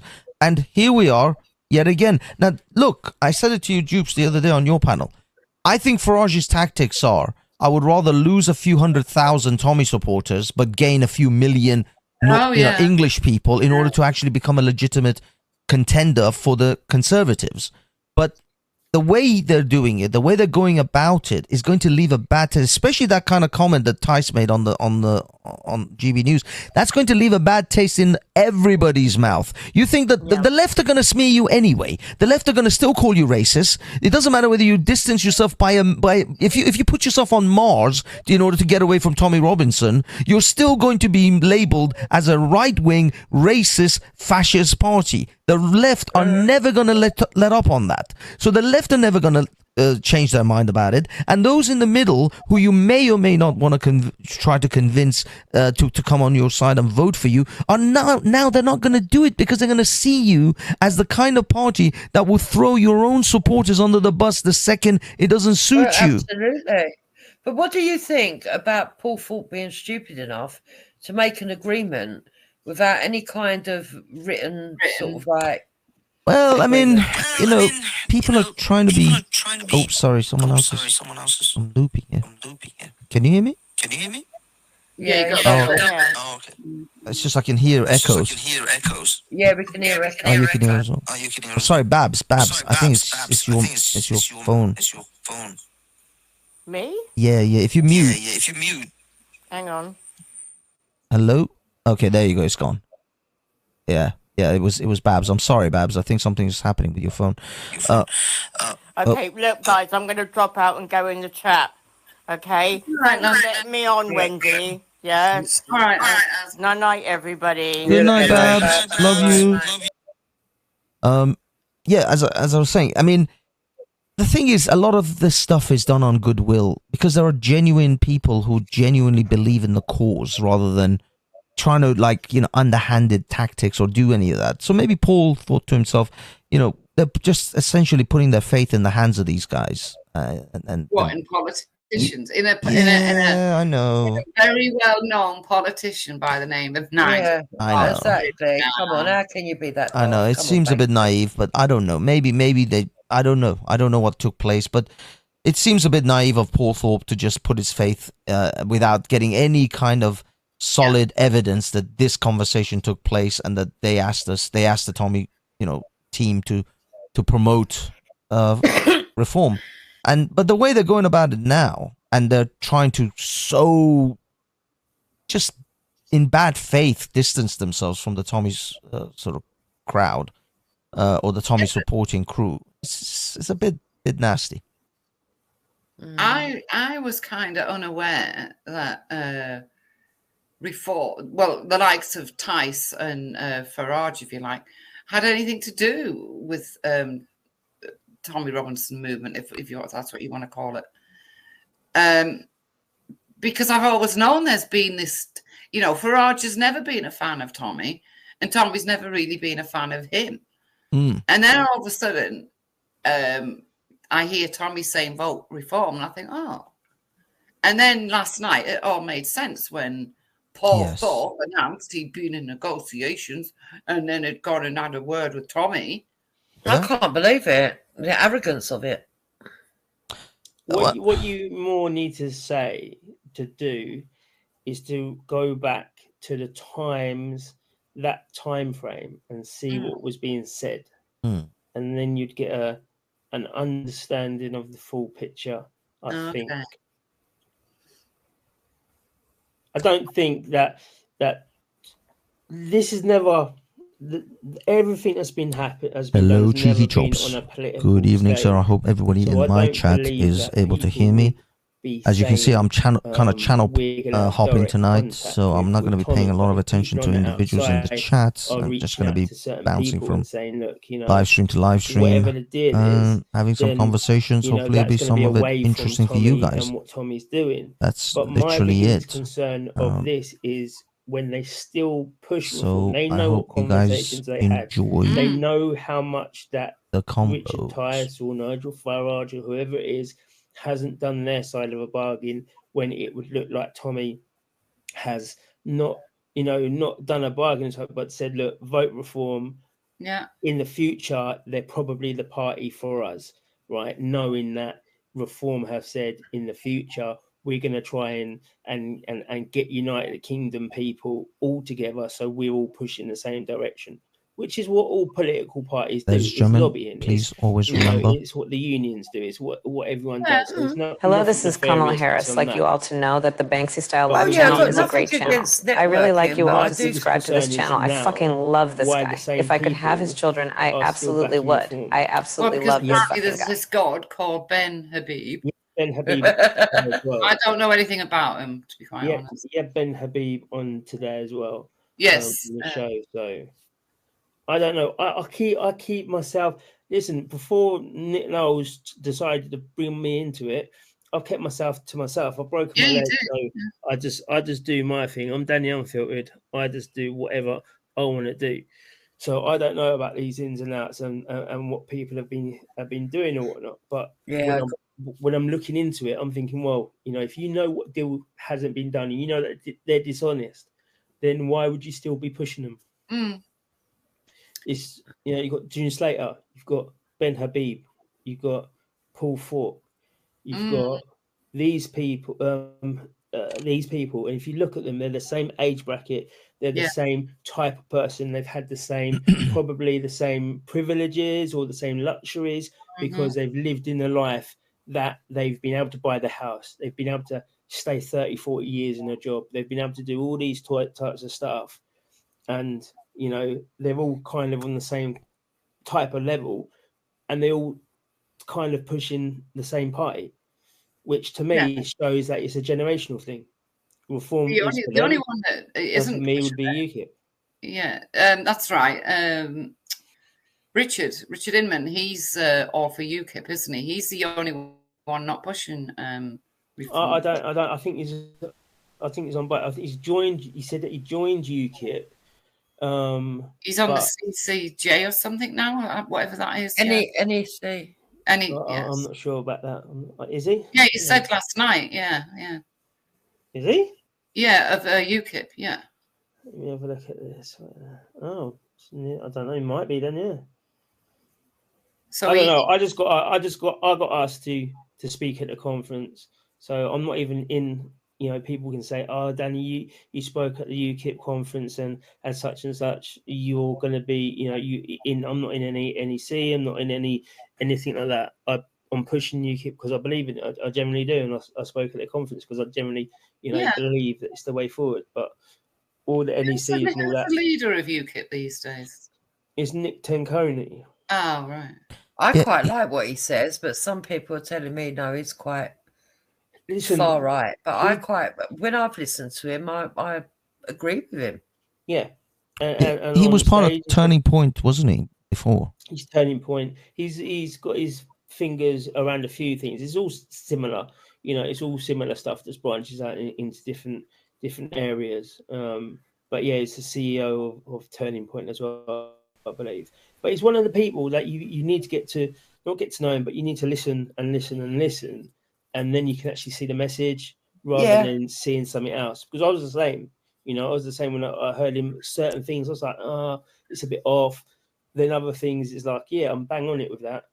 And then since he's been interim leader of UKIP, it's been the same. It's been consistent. So I can listen to the message and understand exactly what it is. And people are going to say it's far right.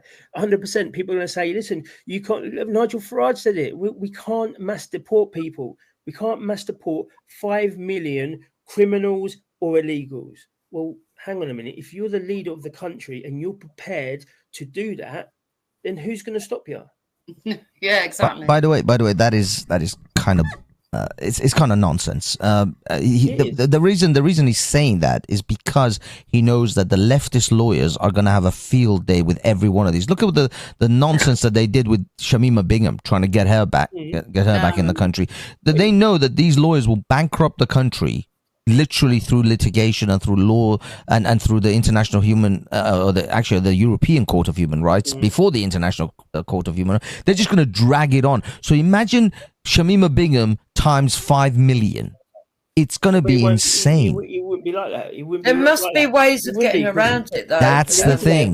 That's the thing. There are ways, but they're not willing to go there. To use them, yeah. And that's what Nick said. You know, these people, there is the nice way, and there's the way that we're going to demand you to go. You know, yes, yeah, and that's what it is. And if these people don't go, I'm sorry, you know, with the human rights, we've given them the power. We've given these lefty lawyers the power. Exactly. If you're going to protect these illegal immigrants that we're trying to get away, okay, then you can do it from outside UK soil. We can put them in all different territories. We still got the Commonwealth. We can have prisons in all sorts of stuff in all sorts of territories. We can say we can pay you to go. If you're not going to go, we can put you in prison. There you go, or not prison, but a detention center. Stick them in the Falklands, as far as I'm concerned. But exactly. But what I'm saying is that they need to put them somewhere. I mean, I've been saying this for years. Nobody listened. I said, if this Islamic, you know, the Islamification of Britain, or the Muslims start to stick their neck out too far and start to basically take liberties, Europe is going to become exceedingly uncomfortable for Muslims. Deal with Jamaica and the Caribbean. They, as part of their, you know, they want reparations. All right, we'll build prisons. You take our, yeah. Exactly. Well, you have them over there. Yeah, Banks is right on that, and that's what I'm trying to say to a lot of people. You know, if Europe's turned right wing, and they're going to say it's hard right, it's this, that, and the other, it's far right, whatever. We've all got the same ideology of we don't want people coming in from Africa on the boats and infecting Europe, right? So if we're all got the same mentality, right, we can all put them. We can all like defend the same areas and make sure that nobody's coming into Europe. Full stop. You know, if we don't do that and we carry on our own way and we start doing Labour, or we do reform and we do all these places, they're just going to come here. They're going to say we're going to get rid of them. So we'll bust them. We don't care. We'll take them from Lampedusa. We're going to bust you all the way to Calais, and then you know you can get your dinghy from there. I mean, in all honesty, if you actually think about it, they could actually have military planes commissioned, and they'll just put them in the military planes, fly them over to the next place, land. You're all off. Good luck. Exactly. Here's Rwanda. Take care. Shake their hands all on the way out. Good luck, mate. Film them. There you go. Thank you. Yeah, you don't know where you're going, mate. But the fact is that no, there are plenty of ways. And this is what I wanted to say. There was a mullah in Italy who started to talk about, and it was actually part of my tweets. That's why I was trying to find it. And he started to say certain things about how the Muslims should not mix with the non-Muslims. They should and the prime minister, the president of Italy, literally, asked to have him deported, even though he's a permanent resident in Italy. She had him kicked out of the country. It was awesome. It was awesome. Good. Yeah. Oh my God. I'm trying to find it actually. I'm trying to find it because I highlighted that on my tweet. And with that is and that's what Nick says. Nick says we are a radical right-wing party. We're not going to try and be any centre right. We're not going to try and cape to the liberals. No, we're right-wing. That's it. Take it or leave it. We'll fight it out with Britain first. We'll fight it out with people, you know, who are saying that they are right-wing. Centre-right politics. No, this is what we're going to do. And when he's up on stage and there's 150,000 people or more, right? And you're saying we're going to deport people. We're deporting the Islamists. We're going to deport the communists. We're going to deport the people who are not assimilating into the country. We're going to deport all the foreign criminals. We're going to do, and every single one of that gets a bigger cheer. That's when you know that the people, and they're all different people there, but that's when you know as a consensus, you know what the people of the country want. And we want to get these people out, and any party that will do that and will be unapologetic in saying that is going to go flying. And one more thing, sorry, with reform saying, oh no, all the people, we can't do this because the mainstream media is going to put them in their grave. Nigel Farage knows, because he's supposed to be close to Trump, that mainstream legacy media's gone. Trump doesn't use that. Trump goes on every single podcast he can. He's been on Joe Rogan. He's been on Sean Riders. He's been on Patrick Bet-David, all the big ones, alternative media. Trump knows that's how you get the message out to the people, not mainstream media. So why is Nigel Farage so scared about the mainstream media if he really wants to do stuff for the country? He will go onto alternative media. He will go onto the podcast like he did during the 6 weeks that he was leadership. He was doing all the TikToks and all that type of stuff. You don't see that now, because now he's there. He's happy. He don't care. He's going to have £80,000 for the next 4 years. Then he's going to have a massive pension. Then he'll probably be allowed to, lobby for the House of Lords anyway. He don't care about the people. He's got what he wanted. Yeah. Yeah, sorry, I posted there you go. That's the actual post. I can actually read it for you. It says a Pakistani imam in Italy gave a sermon saying that every Muslim should fight the infidels or face catastrophic consequences. The next day, Italian MP Giorgia Meloni personally requested for him to be deported. And he had lived in Italy for 30 years and was a permanent resident. Yeah, that's right. That's the kind of politician I want. I will vote for her all day long. All day long. 9 million views that got. Yeah. Wow. Your one. That's what we want. No, that's the original person who posted it. Sorry. Yeah, but anyway, that's what we want here. Yes, 100%. 100%. Imagine doing this to half a dozen preachers. Your Ali Dawas, your Muhammad Hijabs, they will shut the F up immediately. Yeah. Immediately. You wouldn't hear a peep out of these little Dawagandas after that. and that's what you need, somebody strong enough like that. She's come on a fascist ticket. Old Giorgia Meloni. She's part of who's she part of? She part of the Bunga Berlusconi people. The party with Berlusconi's party, you mean? I don't know. Yeah, I don't know. I'm not sure. She's claimed to be a fascist. But she was right wing. Yeah, people were like, when she was being elected, when she got elected, all the mainstream media was screaming, fascist, she's a fascist, she's a Nazi, she's another Mussolini, all of that crap. Yeah. Exactly. And she got there. You look at Hungary, you look at Poland, you look at Sweden, you look at Holland. All Denmark. These people, Denmark, are getting these hard-line right-wing MPs, and it's not coincidence. It's because Europe is on a decline, and everyone in Europe is facing the same ways. And again, that's why I think that these people, these reformists, let's just say, are trying to push reform, because I don't think that they actually do want the radical change that they claim. Let's just say. Funny thing is, she is at least from the Wikipedia that I'm reading, first woman to hold this position. She was the first prime minister of Italy. But the mainstream media wasn't talking about, oh, how amazing Italy voted a first female prime minister. No. It was all about fascists. She's a fascist. She's a racist. She's an ist, because she was the first female prime minister not to have their opinion. It's not good enough for you to be the first female prime minister. You have to be the first female prime minister that agrees with the mainstream media and the progressive left. That's the only way that you can be praised. And that's why Kamala Harris is having a totally different experience to Hillary Clinton. Yes. Because she is not only would be the first female president, she's the first female black president, so she's got a higher status anyway. Yes. Very on the oppression hierarchy, she's quite high. She's in with a chance or not? No way. It depends. I don't know. I think if they're gonna fix the votes, then she's got it. Yes.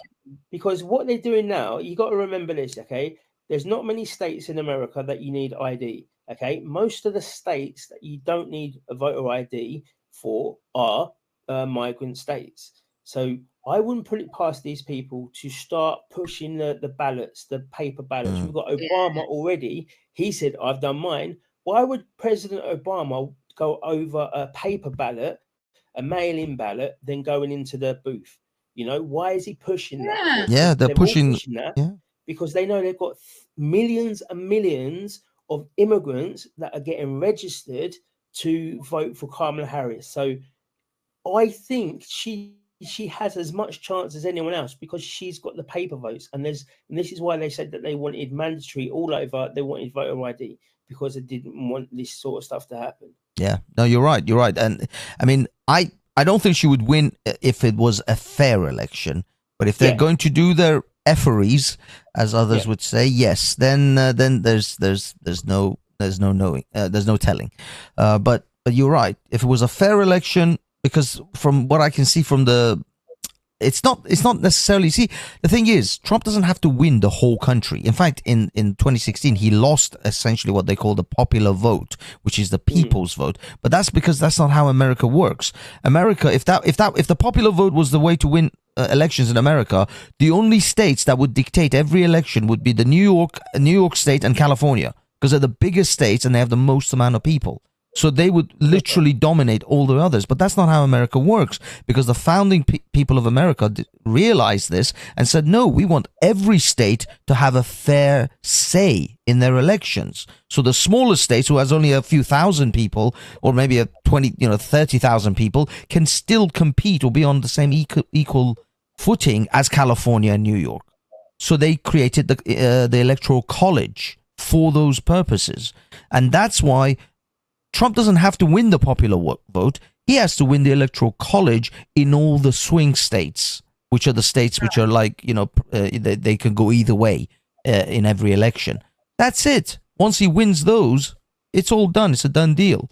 But that's where they're going to do their biggest efforts, is in those states, is in those swing states. That's what they did last time.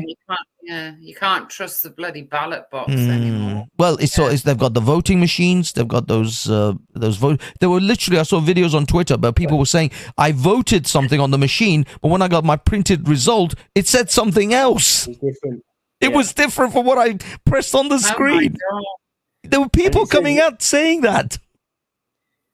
It's crazy. I just looked at the swing states here, and it says that he's got a 30% chance of winning 7.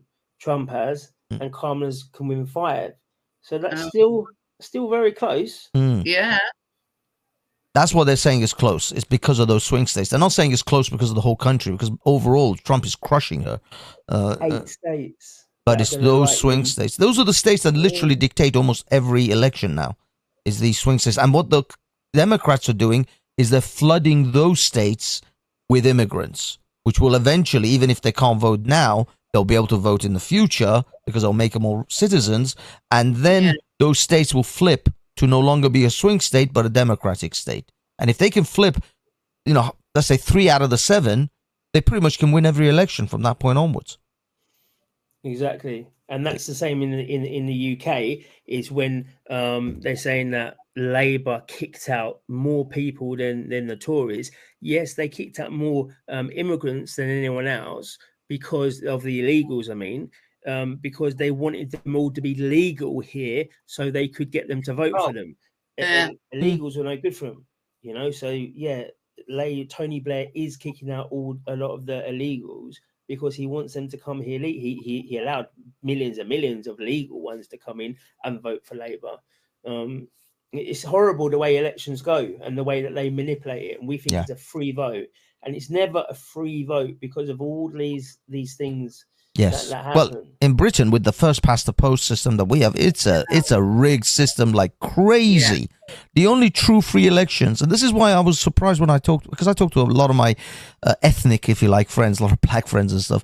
During the Brexit referendum, they didn't vote. And I'm like, dude, this was the only election in your lifetime that would be a free an actual fair election where your voice actually mattered. Because all the other elections, they're just Punch and Judy shows. They're just pantomimes. They're not really a real election because this first past the post shit has everything locked down so badly for the established parties that smaller parties. I mean, this reform getting in itself is almost a little mini miracle, to be perfectly honest, for them to get the 5 seats that they did, because you have to play the game with the British system. You have to be council. You have to win council seats, and you have to win, all the little marginal seats first. And that's what Liberal Democrats got the fraction of the vote of reform.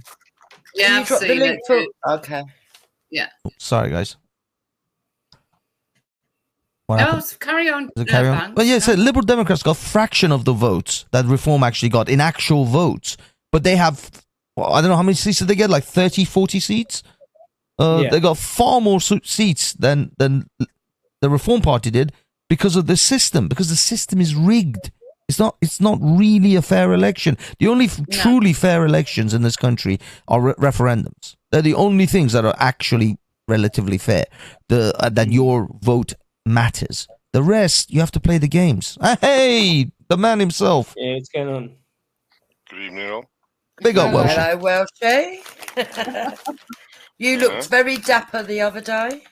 Did I? Yeah, you did. Yes. You brushed up very well.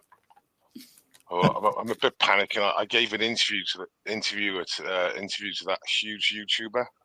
Yeah, you didn't seem very happy about it, though. Given Who is it? Tyler.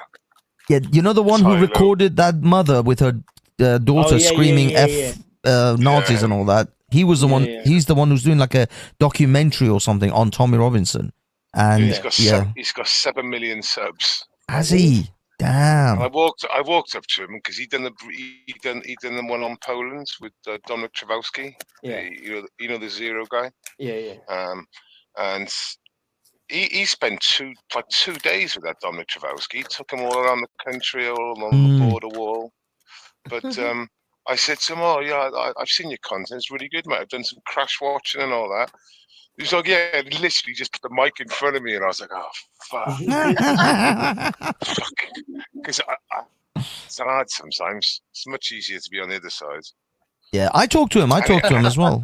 I actually had a little mini interview with him. Yeah, did he put the mic literally like 1 inch from your nose? Well, yeah, he because I had a mic in his face, so I was interviewing. He was interviewing me. No, Grancy, don't miss a network, for God's sake. Well, yeah, I mean, come on, man.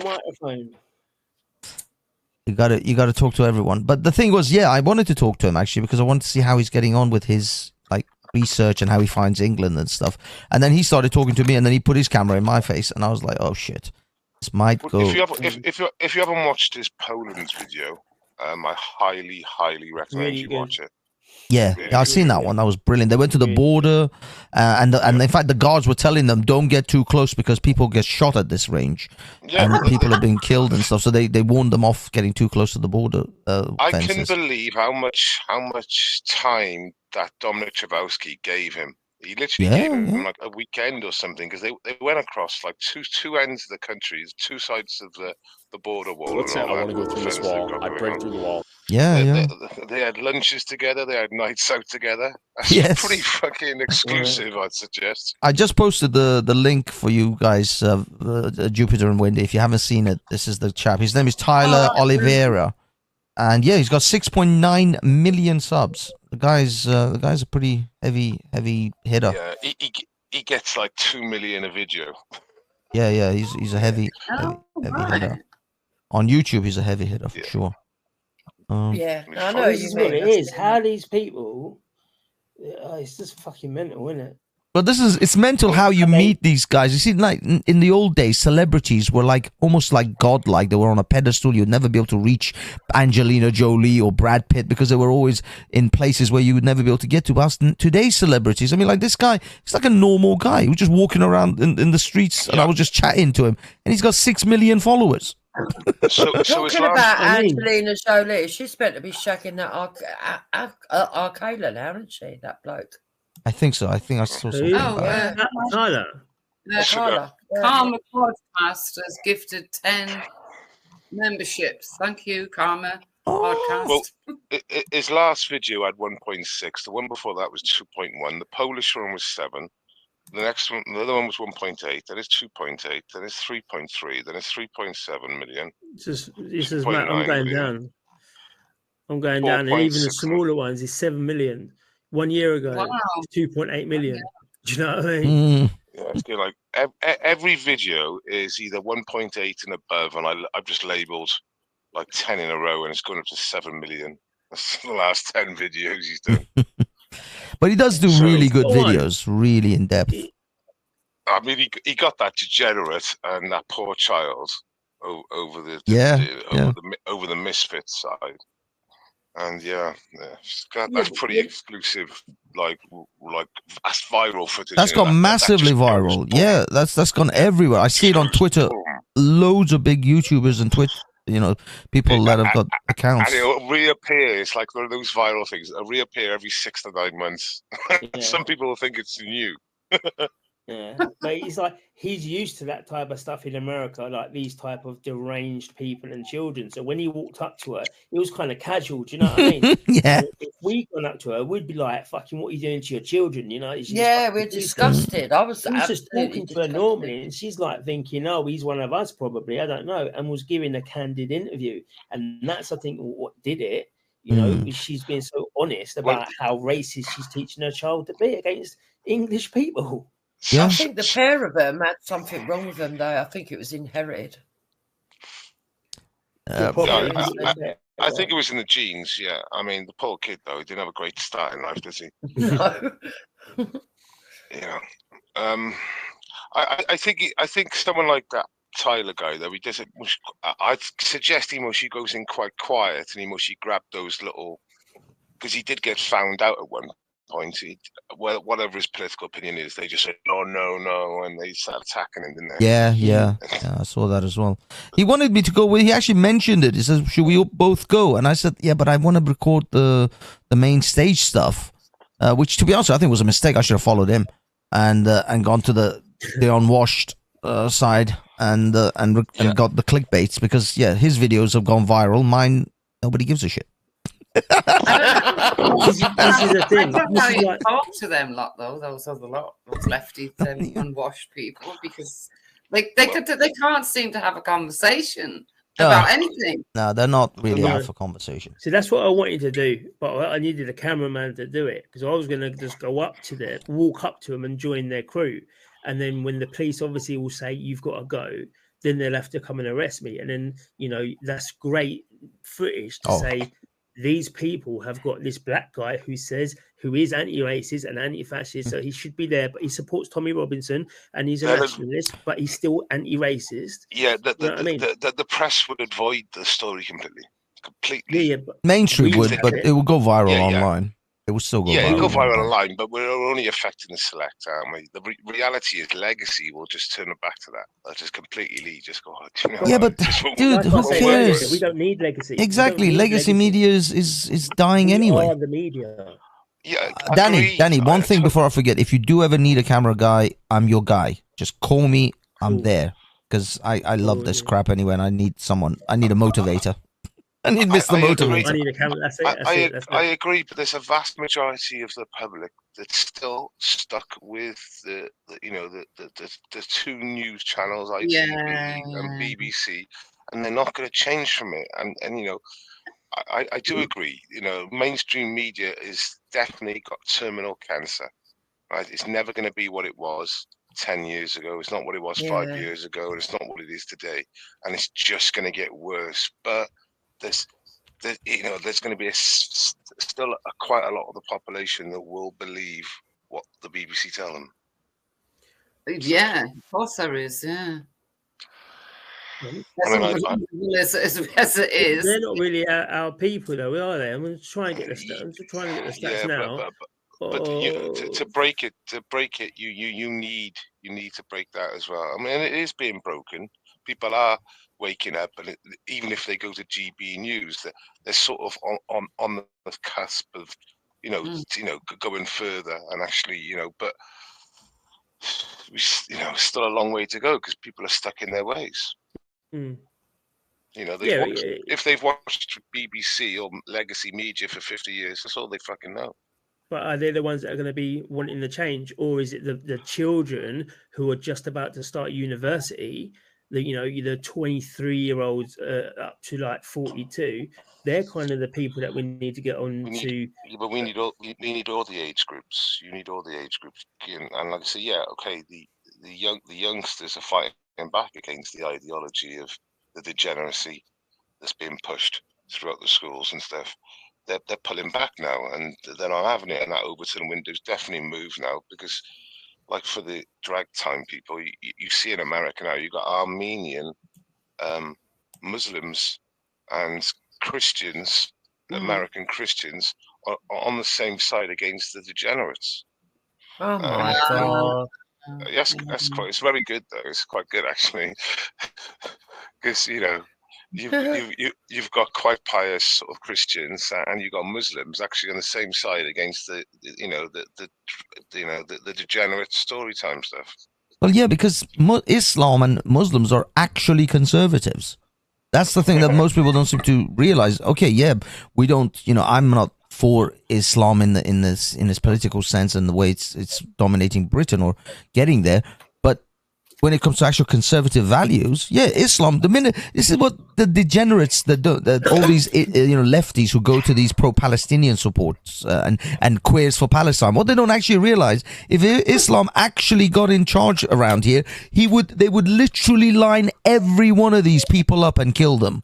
They would either throw them off a building, hang them, or shoot them. Yeah. It was about 6 months ago, and what happened was the Muslims weren't having any of it. So there was pious hijab wearing Muslim women screaming at these degenerates and they didn't know what to do. And the same with the lads, they're all quite based and all that. They're all fucking going up to the degenerates. The degenerates didn't know what to do. Yeah, the wind was taken out of them. There was no violence as such. They didn't know where to look. They didn't know what to shout. There's a guy called Billboard Steve. All these things against Have you seen him? You've seen Billboard? Is it Steve? Yeah. I think it's Steve, isn't it? No, it's not. It's Billboard. Chris. He's a Canadian guy who wears the billboard about transgender issues and giving kids. You're going to mention that clip. You're going to mention that clip in Whitehall. Yes, it wasn't Whitehall. It was I think it was towards Trafalgar Square. But he was arguing with a bunch of lefties about the thing is, and the Muslims took his side. The Muslims were like, "Yeah, he's right.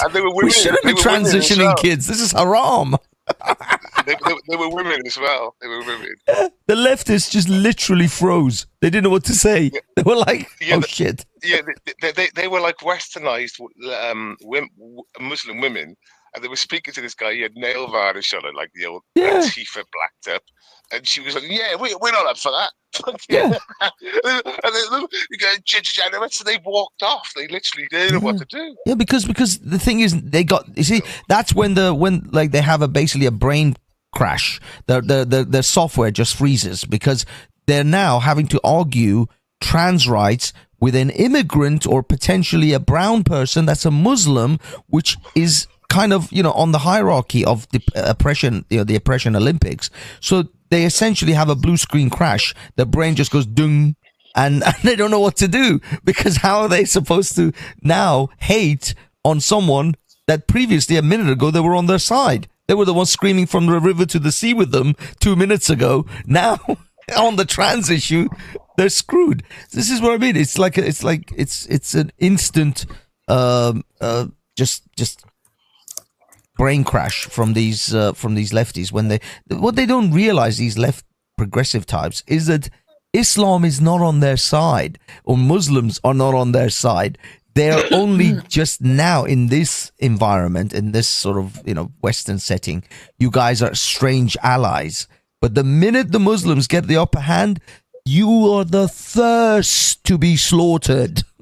The absolute, you will be slaughtered before I will, and I'm an apostate atheist. Well, that shows they've got good taste. Did you see the difference between the two rallies? Our side looked all nice and clean. Yes. And their side looked like they needed a good fucking scrub up. Yes. Oh, the other thing that's that one.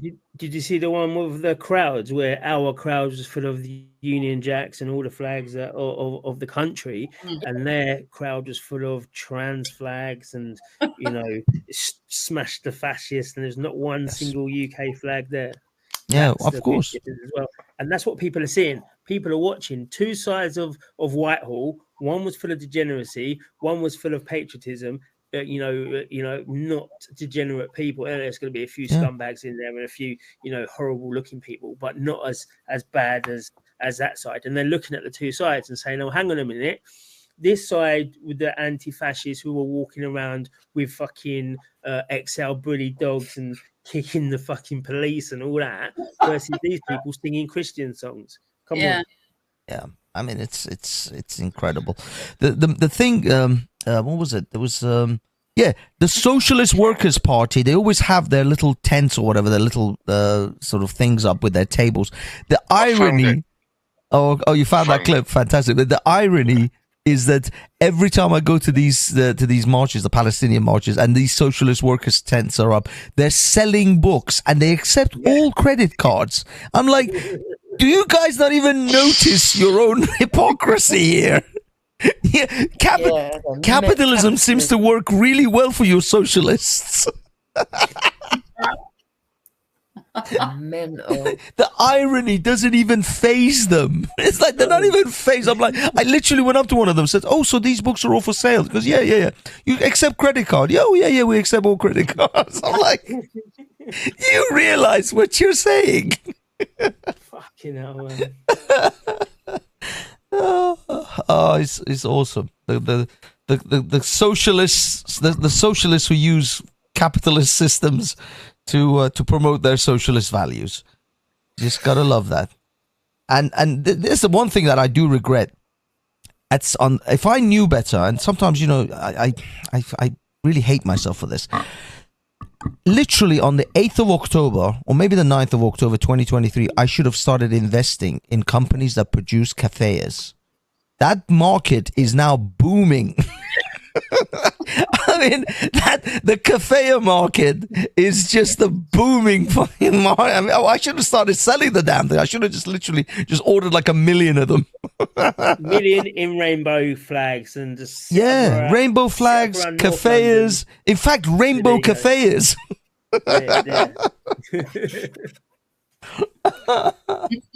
So regretful. By the way, for anyone who doesn't know, the keffiyeh is a very useful cloth which is used by the SAS and many military special forces around the world. It's a very versatile cloth.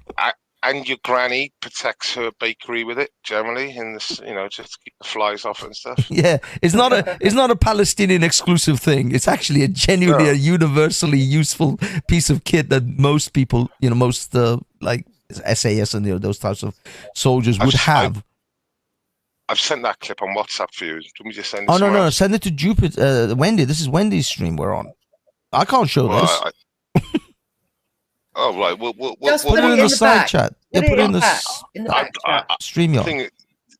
Yeah, but do me a favor, because I've sent it to you on WhatsApp. You put it in that back, because I can't from this phone. Or I can't from this phone, guys. Okay, well, I've got the link, mate. It's taken me fucking good 5 minutes to get the link. It's a good clip. You're gonna like it, chaps. You're gonna like it. Hold on, let me try and copy this. So I have to now send it to myself. So how many do you reckon that was there Saturday, Welshie? How many would you say? I would say most probably 25,000. You think? Yeah. Wow. It's a good number. Yeah, it's more. If you look at the drone footage, it's more than that. There was 25. No, it was more than 25. 50,000 at Well, I said 50 on Saturday, but I've revised it. Oh. So I revised it now. When I looked at it, I thought maybe not, but I couldn't see because I was in the backstage area, so I couldn't see down there, and I couldn't get down there. The drone footage shows it's excellent. Right, I'll show you. It took 26 minutes for the whole protest to come through, and that was chock-a-block on a wide street. So I think there was quite a few. Well, I done footage once of the freedom protest, and after 30-odd minutes, I looked at my camera and realised it was on standby and not record. Oh shit! I was stood on a pylon, really awkward, getting this shot down Oxford Street. And fucking hell, what a fucking numpty. Yeah, dude, I've done stupid things like I deleted the entire day's worth of recording one time by accident at Speaker's Corner. I mean, I was live streaming as well as recording it, and I ended up accidentally deleting the whole thing. It was just the dumbest shit. Is this the link in the back, Anthony? Yeah, that's the one for that from Billboard, Chris. But the numbers, I thought 50K. Others have said on Twitter 200. Someone said 300,000. Yeah, I've heard that. Yeah. I think that's a little bit excessive. I don't think it was. I know one thing for sure. Diane Abbott said there's more of them than us. And that weren't true. Shows how bad her maths is once again. You see, the thing is, that's what they shout every time at this Palestinian protest when they go by the Jewish counter-protesters. There's more of us than you and all that crap. Whilst I didn't hear any of them shouting that on Saturday, though. There was none of those chants. Is this the link that Welshman wanted? Yeah. That's the Billboard Chris one where the Muslims take his side. So let me. If people don't know who Billboard Chris is, he's a Canadian chap that's basically now travelled the world in the last 3 to 4 years with a simple sign on the back on his person. It's like a sandwich sign, you know, the one that goes over your shoulders, and it just says something like children let kids be kids and children are too young for puberty blockers or something. Just yeah, and anti-transitioning children mostly. Most of the signs are about transitioning children. Anti-abusing. What we used to call anti-child abuse, now known as trans medical care. Oh, you're gonna have to turn up. Right. The So sound. is this it? Yeah, that's the one. Yeah. That's the one. Yeah, See, these lefties are giving him shit. Familiar with the fact? Yeah, make it bigger if you can. Bottom right. Children are being sterilized On the right, Wendy. and becoming irreversible, lifelong pharmaceutical patients. Really? Well, all I do is talk about this for a living. Like what? What's incorrect? Children are not being sterilized. Oh, really? So I'm filming right now, but I could bring up the consent forms that these children sign at these gender clinics where it says right on there that puberty blockers and cross-sex hormones are sterilizing them. This isn't some secret knowledge. All the trans health experts themselves will tell this to you. I mean, the drug that's used is triptolin. Triptolin is the exact same. Wait for it. The funny time's happening now in a minute.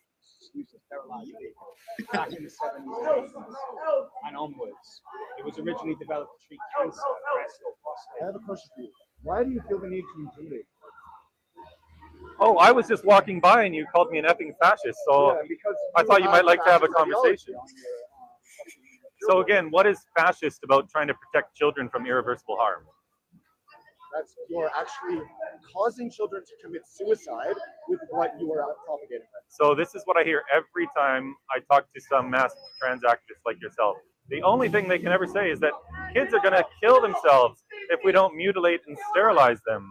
But there's no data to support that at all. In fact, if you look at the only studies that have ever been done. If you look at the rates of trans suicide and trans mental health for kids who need this life-saving care. Life-saving? Yes, How's it life-saving care. life-saving? It's life-saving. How so? Because without it, they would be fucking miserable. They would, and Well, you just told me a minute ago they were all killing themselves. Many of them do. Many of them do. And you've got some data on this, do you? I don't have it on me at the moment, but I have seen these studies and I have Have you? read these studies. Yes, I have. Well, maybe you could send them to me later because I've been. I do not want to have any contact with them. Oh, so you don't actually want to prove any of your points because you actually have no evidence for any. Do you know about half of these kids? Trying to propagate Oh, here we come. anti-LGBTQ propaganda. He's trying to tell children that they are not allowed to be trans. Yeah, they're not. Yeah, they're not.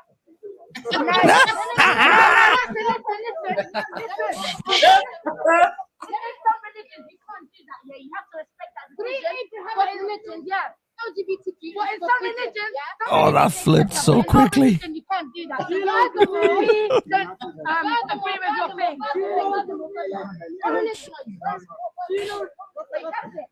That went horribly wrong so He doesn't fast. have a religion. He's Antifa. Look at this little coward wearing his mask. He doesn't have a religion. He just wants to cause mayhem. I'm off. Oh, that's right. Run away. Good job. And now he's being hounded by the pro-Palestinian girls.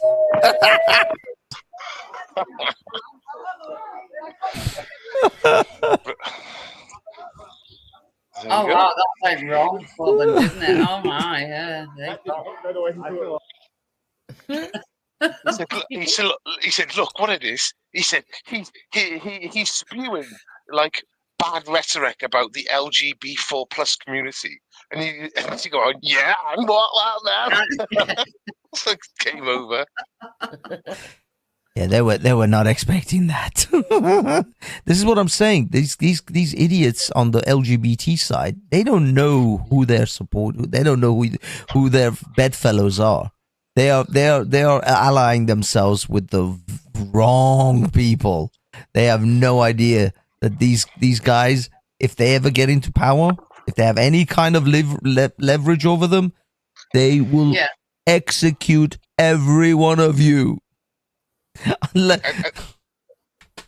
those two characters you've seen in ski masks and all that, they're all in black, like black ninjas.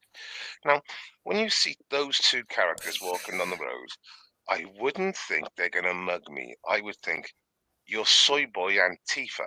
But if I seen some urban chaps walking on the road in the same sort of attire, I would suggest they're mostly going to commit some sort of crime. But I look at these two soy boys and I think, well, which one am I going to pop first? Well, yeah. Because they just don't put it off. Even if they were like fully masked off and silent, they still don't put it off. You just tell, can't you? So how do you feel about Tice's comments based? Well, am I surprised? Not. So they just literally put a nail in their own coffin.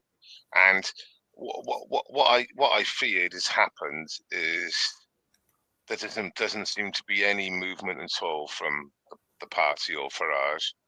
And if that's the case, this whole thing is a waste of time. It was a waste of time to vote for reform in the first place. Now clearly there has to be another party. There has to be another party. Well, we've had Babs come up and she says she's had enough of people keep telling her who to vote for because it's not working. And I reckon that there's going to be quite a few people who feel like that now.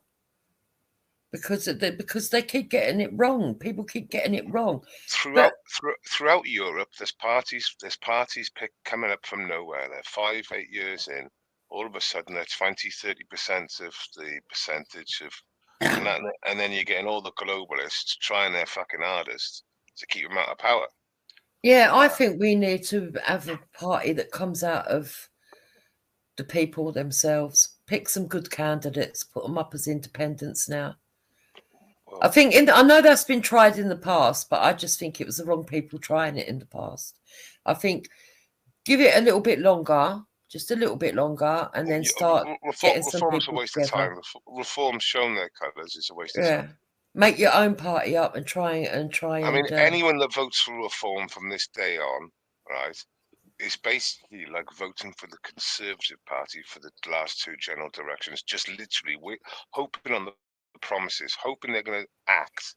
No. What do you think of that Nick fella, the one who's in charge of UKIP now?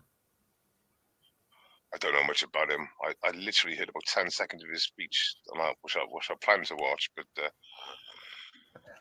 I've heard him say a couple of things, and I quite like him. But I'm going to have to look at him in more detail before I can say, yeah, I like really am behind him. But so far, everything I hear him say, he seems to be talking common sense.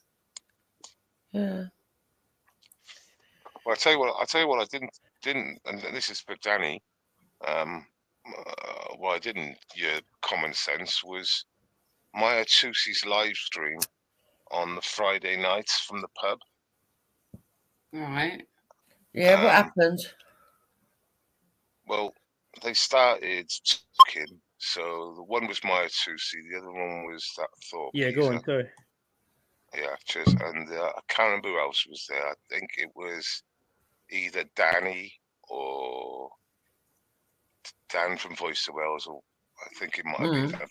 Anyway, between the four of them, it was like Maya's Live, and they were like, he was talking about, oh, by the way, this is not Met. This is Ken Force, Ken Constabulary. They're different constabularies, and Met have been great, and everything's cool. I'm going, what are you fucking on about?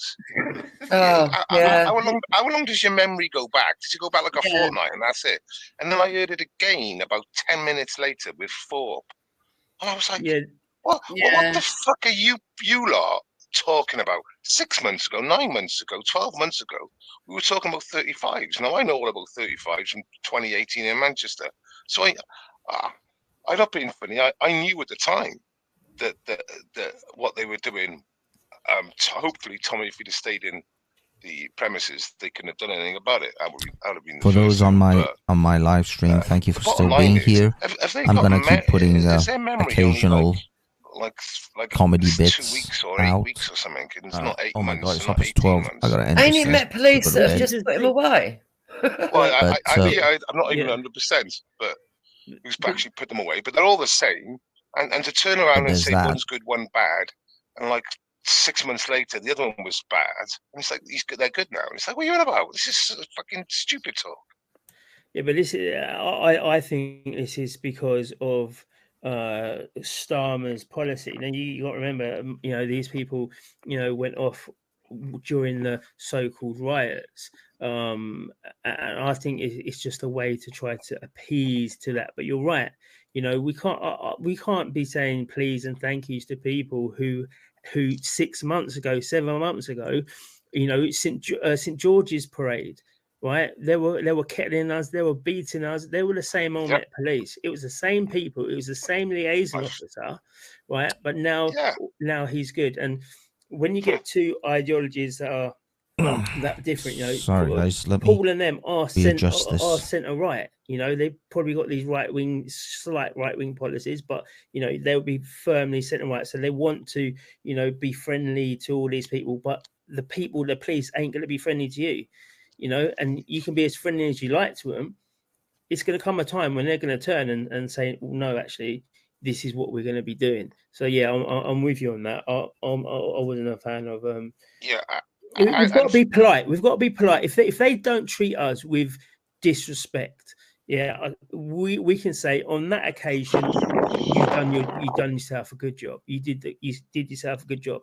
But when people are saying you've got to do it, even if you don't believe it, well, no. If you don't believe it, why are you saying it? I'm not going to moan about them. Me and Hector asked them to sneak us out, and they did. But Troops, if the scenario was different, they'd stick both hands behind the back and fucking double cuff you and stuff you.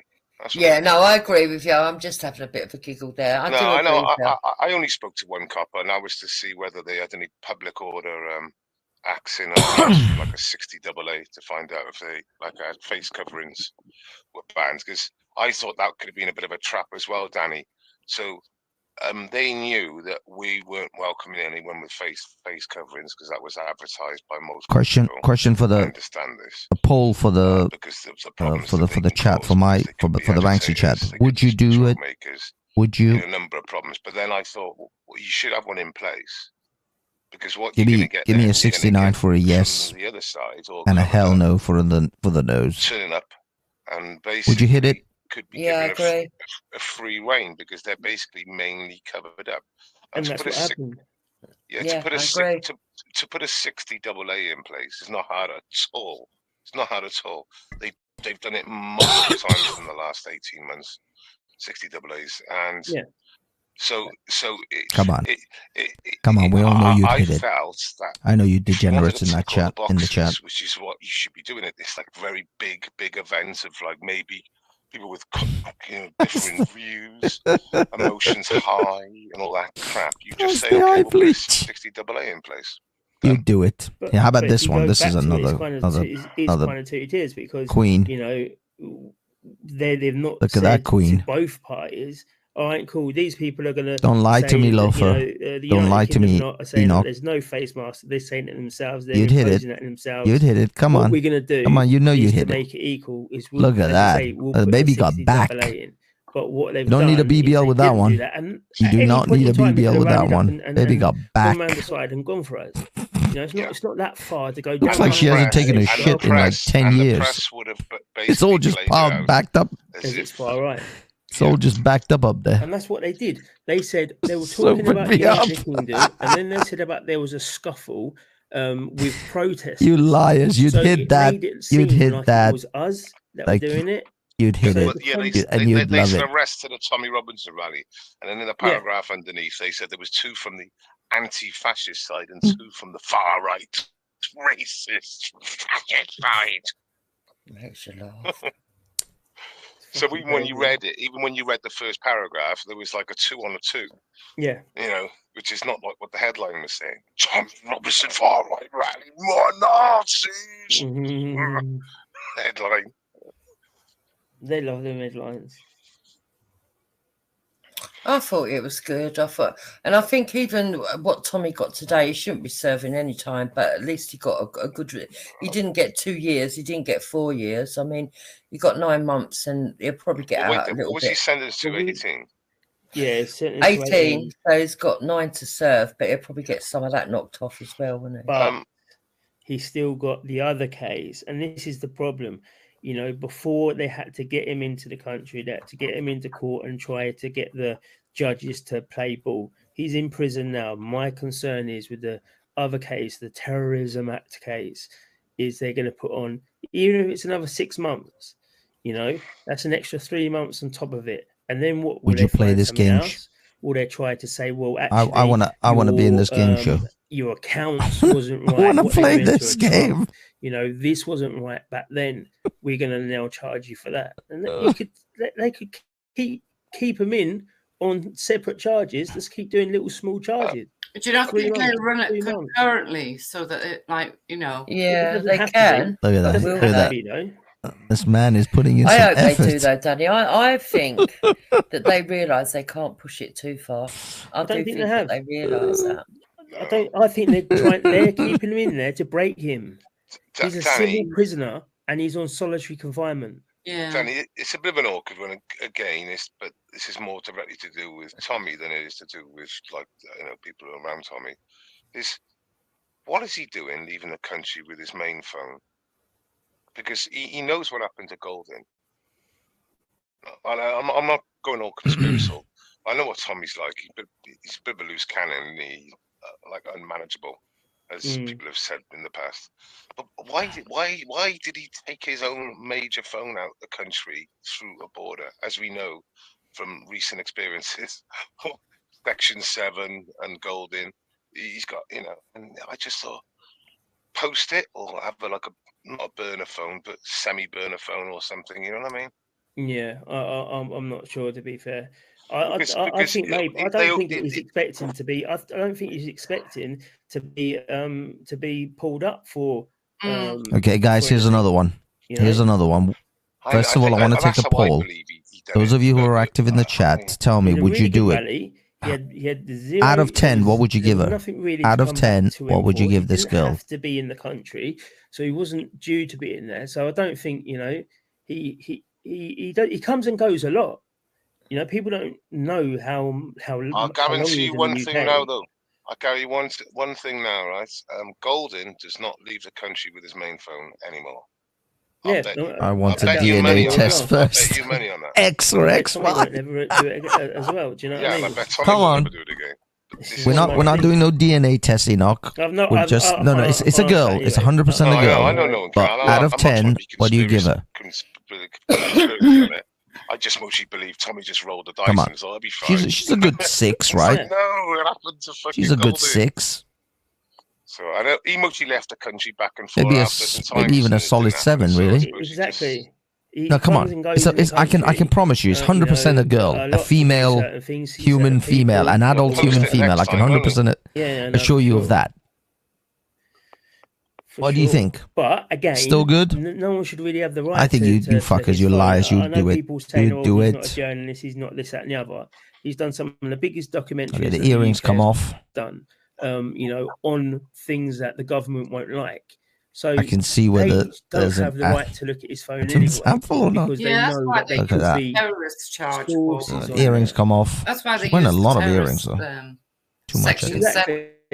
But his whole defense for certain case for this case, and that's his incredible. Whole, people's phone numbers who are connected to just say police officers or something, where he's going to try and take them down in the grooming gangs and all this type of stuff, or people he has already done on Telford on the rape of Britain. These things are still going to be about, but they should be able to have access to that. It's definitely a female. Definitely a female. Okay, how about now? Stuff, because once you got the phone, they know what it is they're trying to get off him. That's all it is. They know that he's got it. Yeah, because she's still pretty though. Okay, maybe not as much. Oh, there goes the eyebrows. Basically, there goes the eyebrows. Even the privileges of a journalist. He's clearly. How about now? I mean, it's like trying to say like that Nigel Farage isn't a politician. What a place to freeze this. Here we go. He's trying to be a politician multiple times. He's like, 70s hair, 80s. He took Great Britain from nothing in the EU Parliament to the biggest party 90s in the Brazilian. EU Parliament to taking You've been watching Russell Peters. So I would suggest he's a politician. 90s Brazilian, 2000s bald, 2202 It's nonsense at this stage to say anything different. Exactly, and he should be afforded the same privileges. No, it's not a man. It's not a man. It's a woman. But our journalists afforded that under Schedule 7 under that Fairism. No one is. No one's afforded that. Yeah, I don't think anyone is, are they? To be fair, how about this one? How about this one, you guys? Caveat of saying they're out of 10, afforded it. Come by on, law, out of 10, would you do it? Sense to say, okay, then cool. Unless they say, look, we think. Look at her, she's gorgeous. Look at that. Far right conspiracy. That is a gorgeous girl, right? In Europe, Come on, we think women. You're part of that, and they're very dangerous people. A relative term these days. Women is a relative term.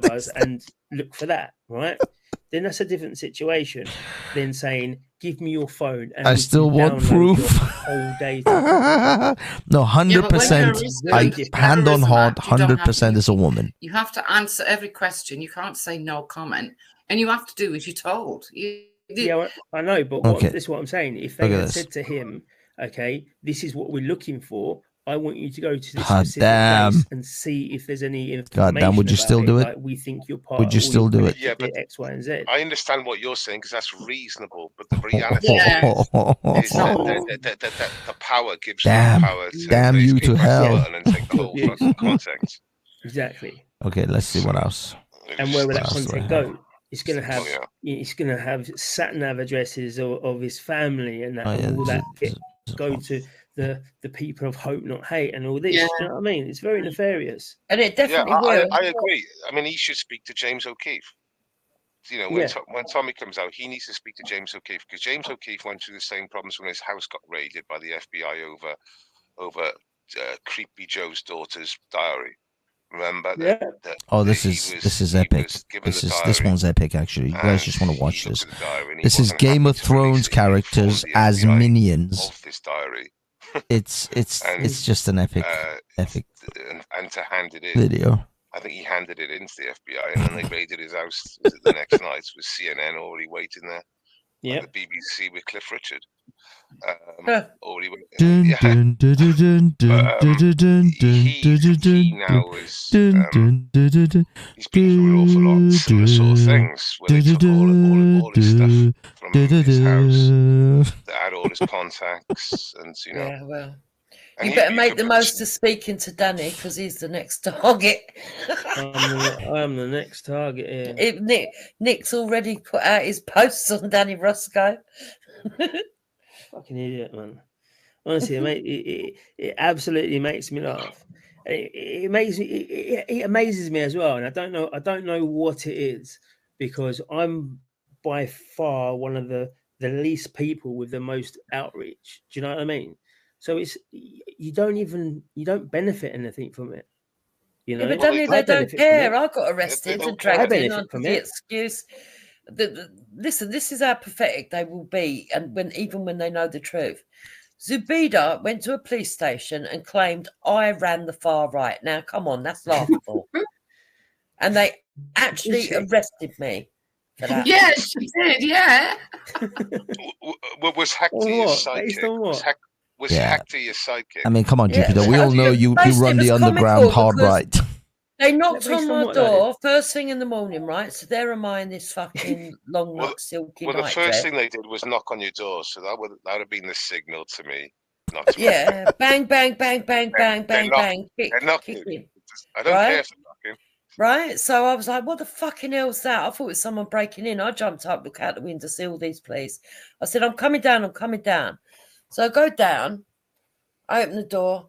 They said, are you Michaela so-and-so, so-and-so? I said, yeah.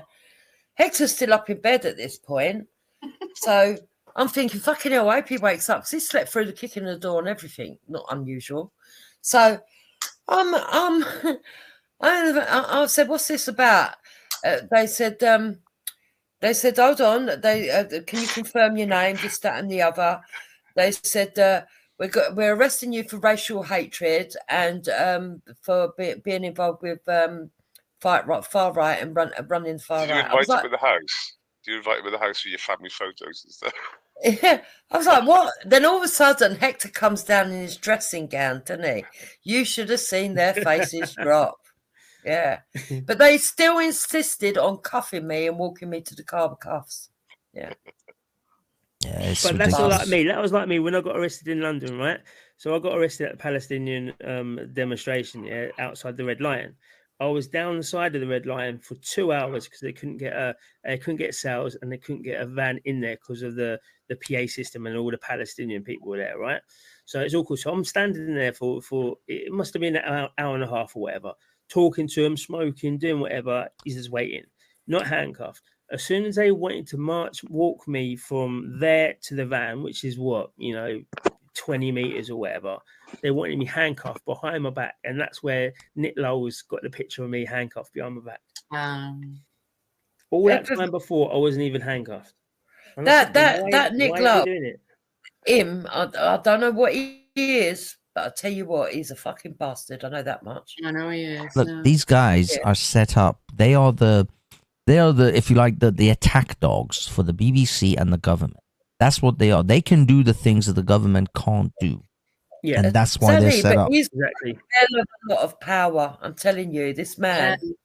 Yes, because he is essentially their pit bull for the government. He goes after people which the government can't in legal sort of ways. That's why they fund these groups. They set them up for these reasons. And by the way, Danny, I will bring you a soap on a rope so you don't accidentally drop it in the showers. So don't worry, mate. I got you. I don't think you'll be going to prison. They put restraints on Tommy. They didn't put restraints on anybody else. So anybody else who's posted it, I don't see how they're going to legally be able to go round and arrest them. You know. Well, I didn't post anything that was. I don't think I didn't. I didn't name him. I didn't say any religion. I thought it was such. No, they're talking about silenced. Anyone who's put out silenced. No, they were saying it's in the wording. They were saying the 7 people. They are looking at several people close to Tommy Robinson. Yeah, Danny is one of them who has already this morning put it out. Yeah, Banks is the other one. Banks is the other one. Banksy could be another one. They don't. My name wasn't there. I didn't see my name. I'm joking. I would have enjoyed the clickbait. I was like, finally, I'm on a list. I'm on somebody's list. Well, you watch by Sunday, you might see Paul Falk moving again because his name might be on it. Yeah.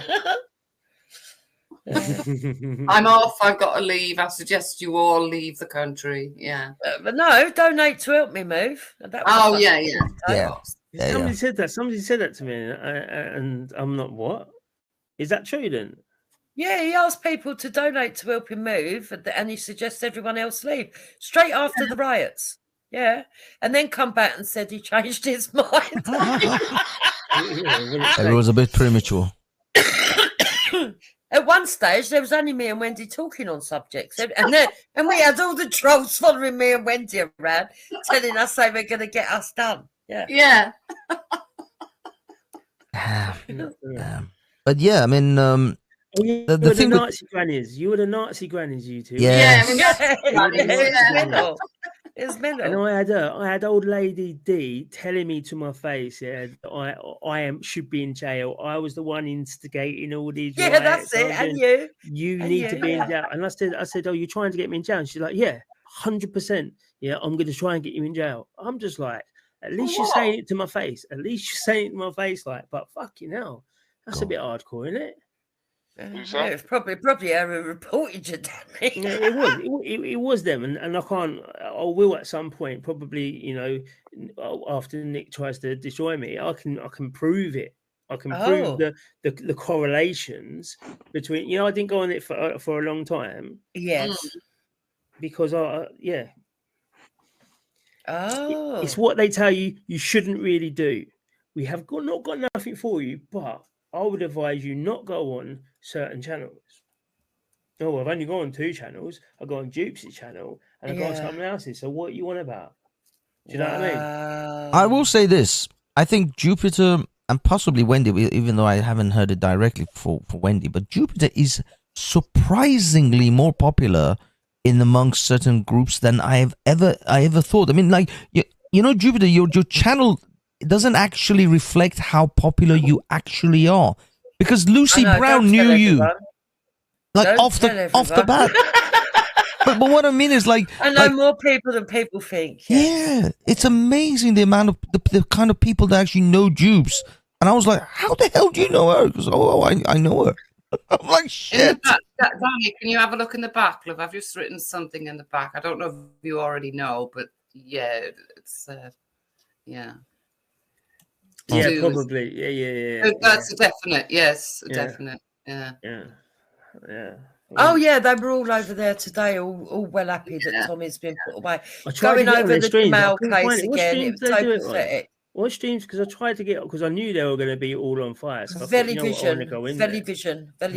Well, it's now become it's changed because he had to. His channel got banned. I was putting things up. I couldn't find, unless he's blocked me. I'm gonna find. I'll find the link for his new channel and I'll post it for you. Yeah. Get it. Let me get the channel for you. But by the way, Danny, I've given you my email address. They could be like that for days. They're going to be, and it's kind of horrible and disgusting that people have that much. They like to see people, no matter what he's done, he's not what they say he is. Yeah, he might not be their flavor of the month. They might not like what he says and all that. But to wish him and rejoice that he's in jail for 9 months, away from his children, away from his parents, away from his ex-wife, all his of kids. This stuff. It's just. It's the twisted. This is the stream from today. I'll put it in the back. Yeah, I posted it in the back as well. Okay, good. It's the twisted lies, that annoy me. But I can't even be bothered going on and arguing the same stuff over and over anymore. Once upon a time, I had the energy for it, but now I'm at the point where I'm like, even today, I was in the side chat. I just said a couple of things because they tried to twist up shit from the other day. Yeah. And I was just like, I can't be bothered because you're giving that ghost. He just loves the attention. He's just fucking little terrorist. Him. See, I miss all these people. I haven't spoken to them for so long because they're just so full of shit. It's entertaining to trigger them. Easily triggered as well. Yeah, it's such a clickbait sort of setup in there. It's like I've walked away. It's like bollocks there. Danny, I've posted my email address and the X handle. Yeah, if you want to get in touch, then just hit me up. I emailed you already. So good man. I'm gonna check that now. Make sure it comes through. And I've got you an X as well. Yeah, that's it. So if you want camera work, I'm happy to jump around and. We'll definitely do something because you ain't scared of. So we'll definitely do something. I've got a good few things that I need. So we'll talk. 100%. Good man. Okay, I'm just gonna reply to that then, so that way. But it's Yeah, it's a bit of a. I mean, the thing is, these people kind of like what's known as Schadenfreude. It's like seeing your enemy suffer, laughing at your enemy suffering. Yeah, is what these.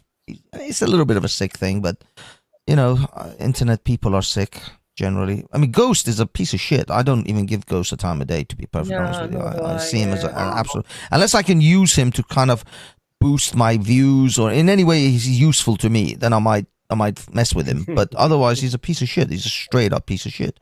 But yeah, and I mean, one time I had him on with Babs, and he was having a go at Babs, but I was screwing with him because I was like trolling him on. But it was my channel anyway, so I was like, I trolled with him for a few bits, and then kicked him off, and then other things happened. But it's just entertainment. Otherwise, if he's not, most of these people are straight up jihadists. They're straight up advocate jihadi. Listen, I swear, Dad, I can't prove it, but in my opinion, I know everybody likes to blame Esau for everything, and Esau's capable of a lot of shit. I'm not making excuses for him, right? But I'm telling you now, I reckon it was Ghost who lost Taffy's job. I reckon it was Ghost that went and done the last report on Taffy because he disappeared around the same time, which I thought was a bit strange. And who was the other one that I think he went and reported? There was somebody else. Do you think he was him or his group who took down Veli's first channel? No, that was definitely Esau. Esau took that down. In my opinion, that was definitely Esau that struck that. But when it comes to all the stuff to do with reporting in the background, there's certain people that are quite happy to take the credit for it. But you've just got to watch who it is that does the clips, who it is who passes the clips, who it is who. It's Ghost. Yeah, of course it is. I've always thought it was him that did that to Taffy. He's horrible. Yeah. Guys, I'm gonna go. Have a great night, everyone. Cheers. All right, night, love. All right, I'm gonna go as well. I'm gonna go as well. Peace.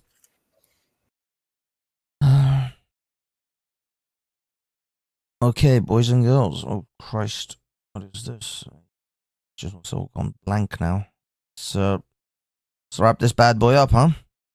Let's call it a night. Night. There was actually a whole bunch of hosts of other funny things that I've saved on my Insta, but I can't really play them at the moment. There is this one that I can play. Let's see. I can play this one. This one, he is very good. He is very. I am a chubby chaser. I do have to say it's not too much of a chase. You have some snacks, you're good. I love fat women, And let's be honest, what really happens when women get fat? When men get fat, we lose our dick and then we die. When women get fat, you get more tits, more delicious. You can never put too much syrup on a pancake, you know what I'm saying? I love fat women. I like an Adele 2016 with that juicy pussy. I don't want no skinny Taylor Swift dry. You can tell Taylor has that rice cake. You eat Taylor's pussy, it feels like you swallowed cinnamon. I love fat women. They're fun. They don't have any stupid rules. I don't eat after 6. No. A fat bitch, you put a donut in her mouth, a dick in her ass, and c'est la vie. I am a chubby. Okay, ladies and gentlemen, I'm gonna leave you with that little message of hope and love. All of my exes were big fat lasses.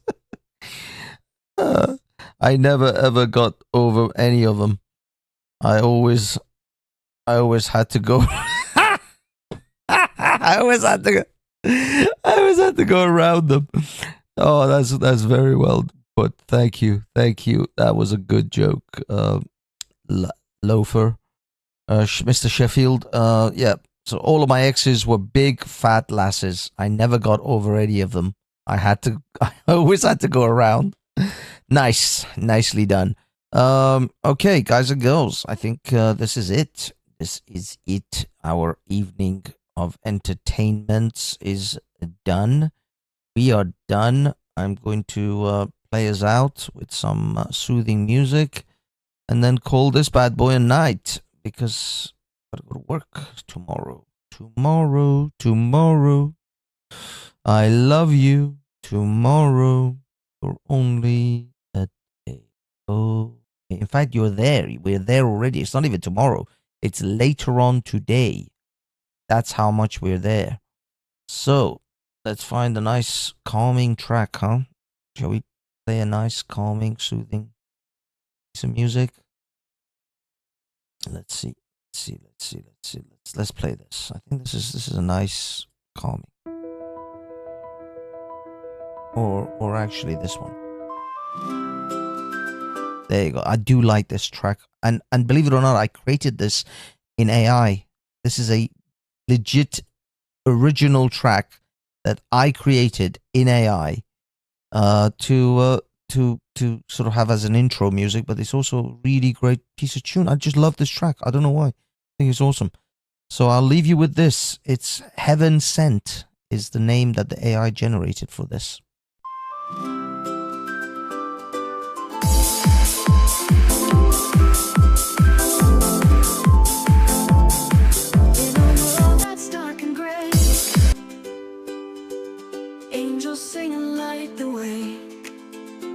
Sorry guys. Let me start again because that other thing kicked in and I'm sure it must have sounded like crap. Let's start again. Thanks everyone. Have a wonderful night. Like and subscribe on your way out, and feel free to share. Sharing is caring. If you have a social media, do please give us a share. It really helps us because the algorithm has got us clutched by the testes, and thus we get no traction whatsoever. But if you share, then maybe we all become popular and grow, and wonderful things could happen. Anyway, have a wonderful night, everyone. Peace.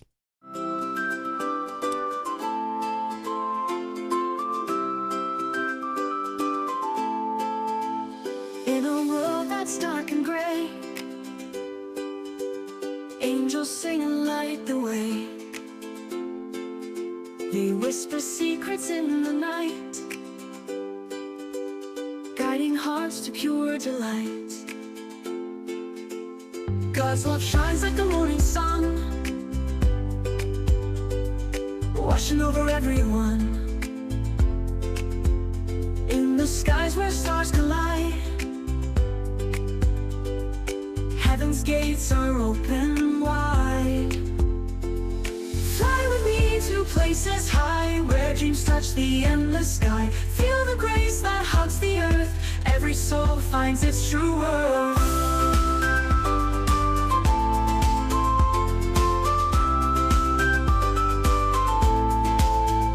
In the quiet moments still, feel the presence ever real.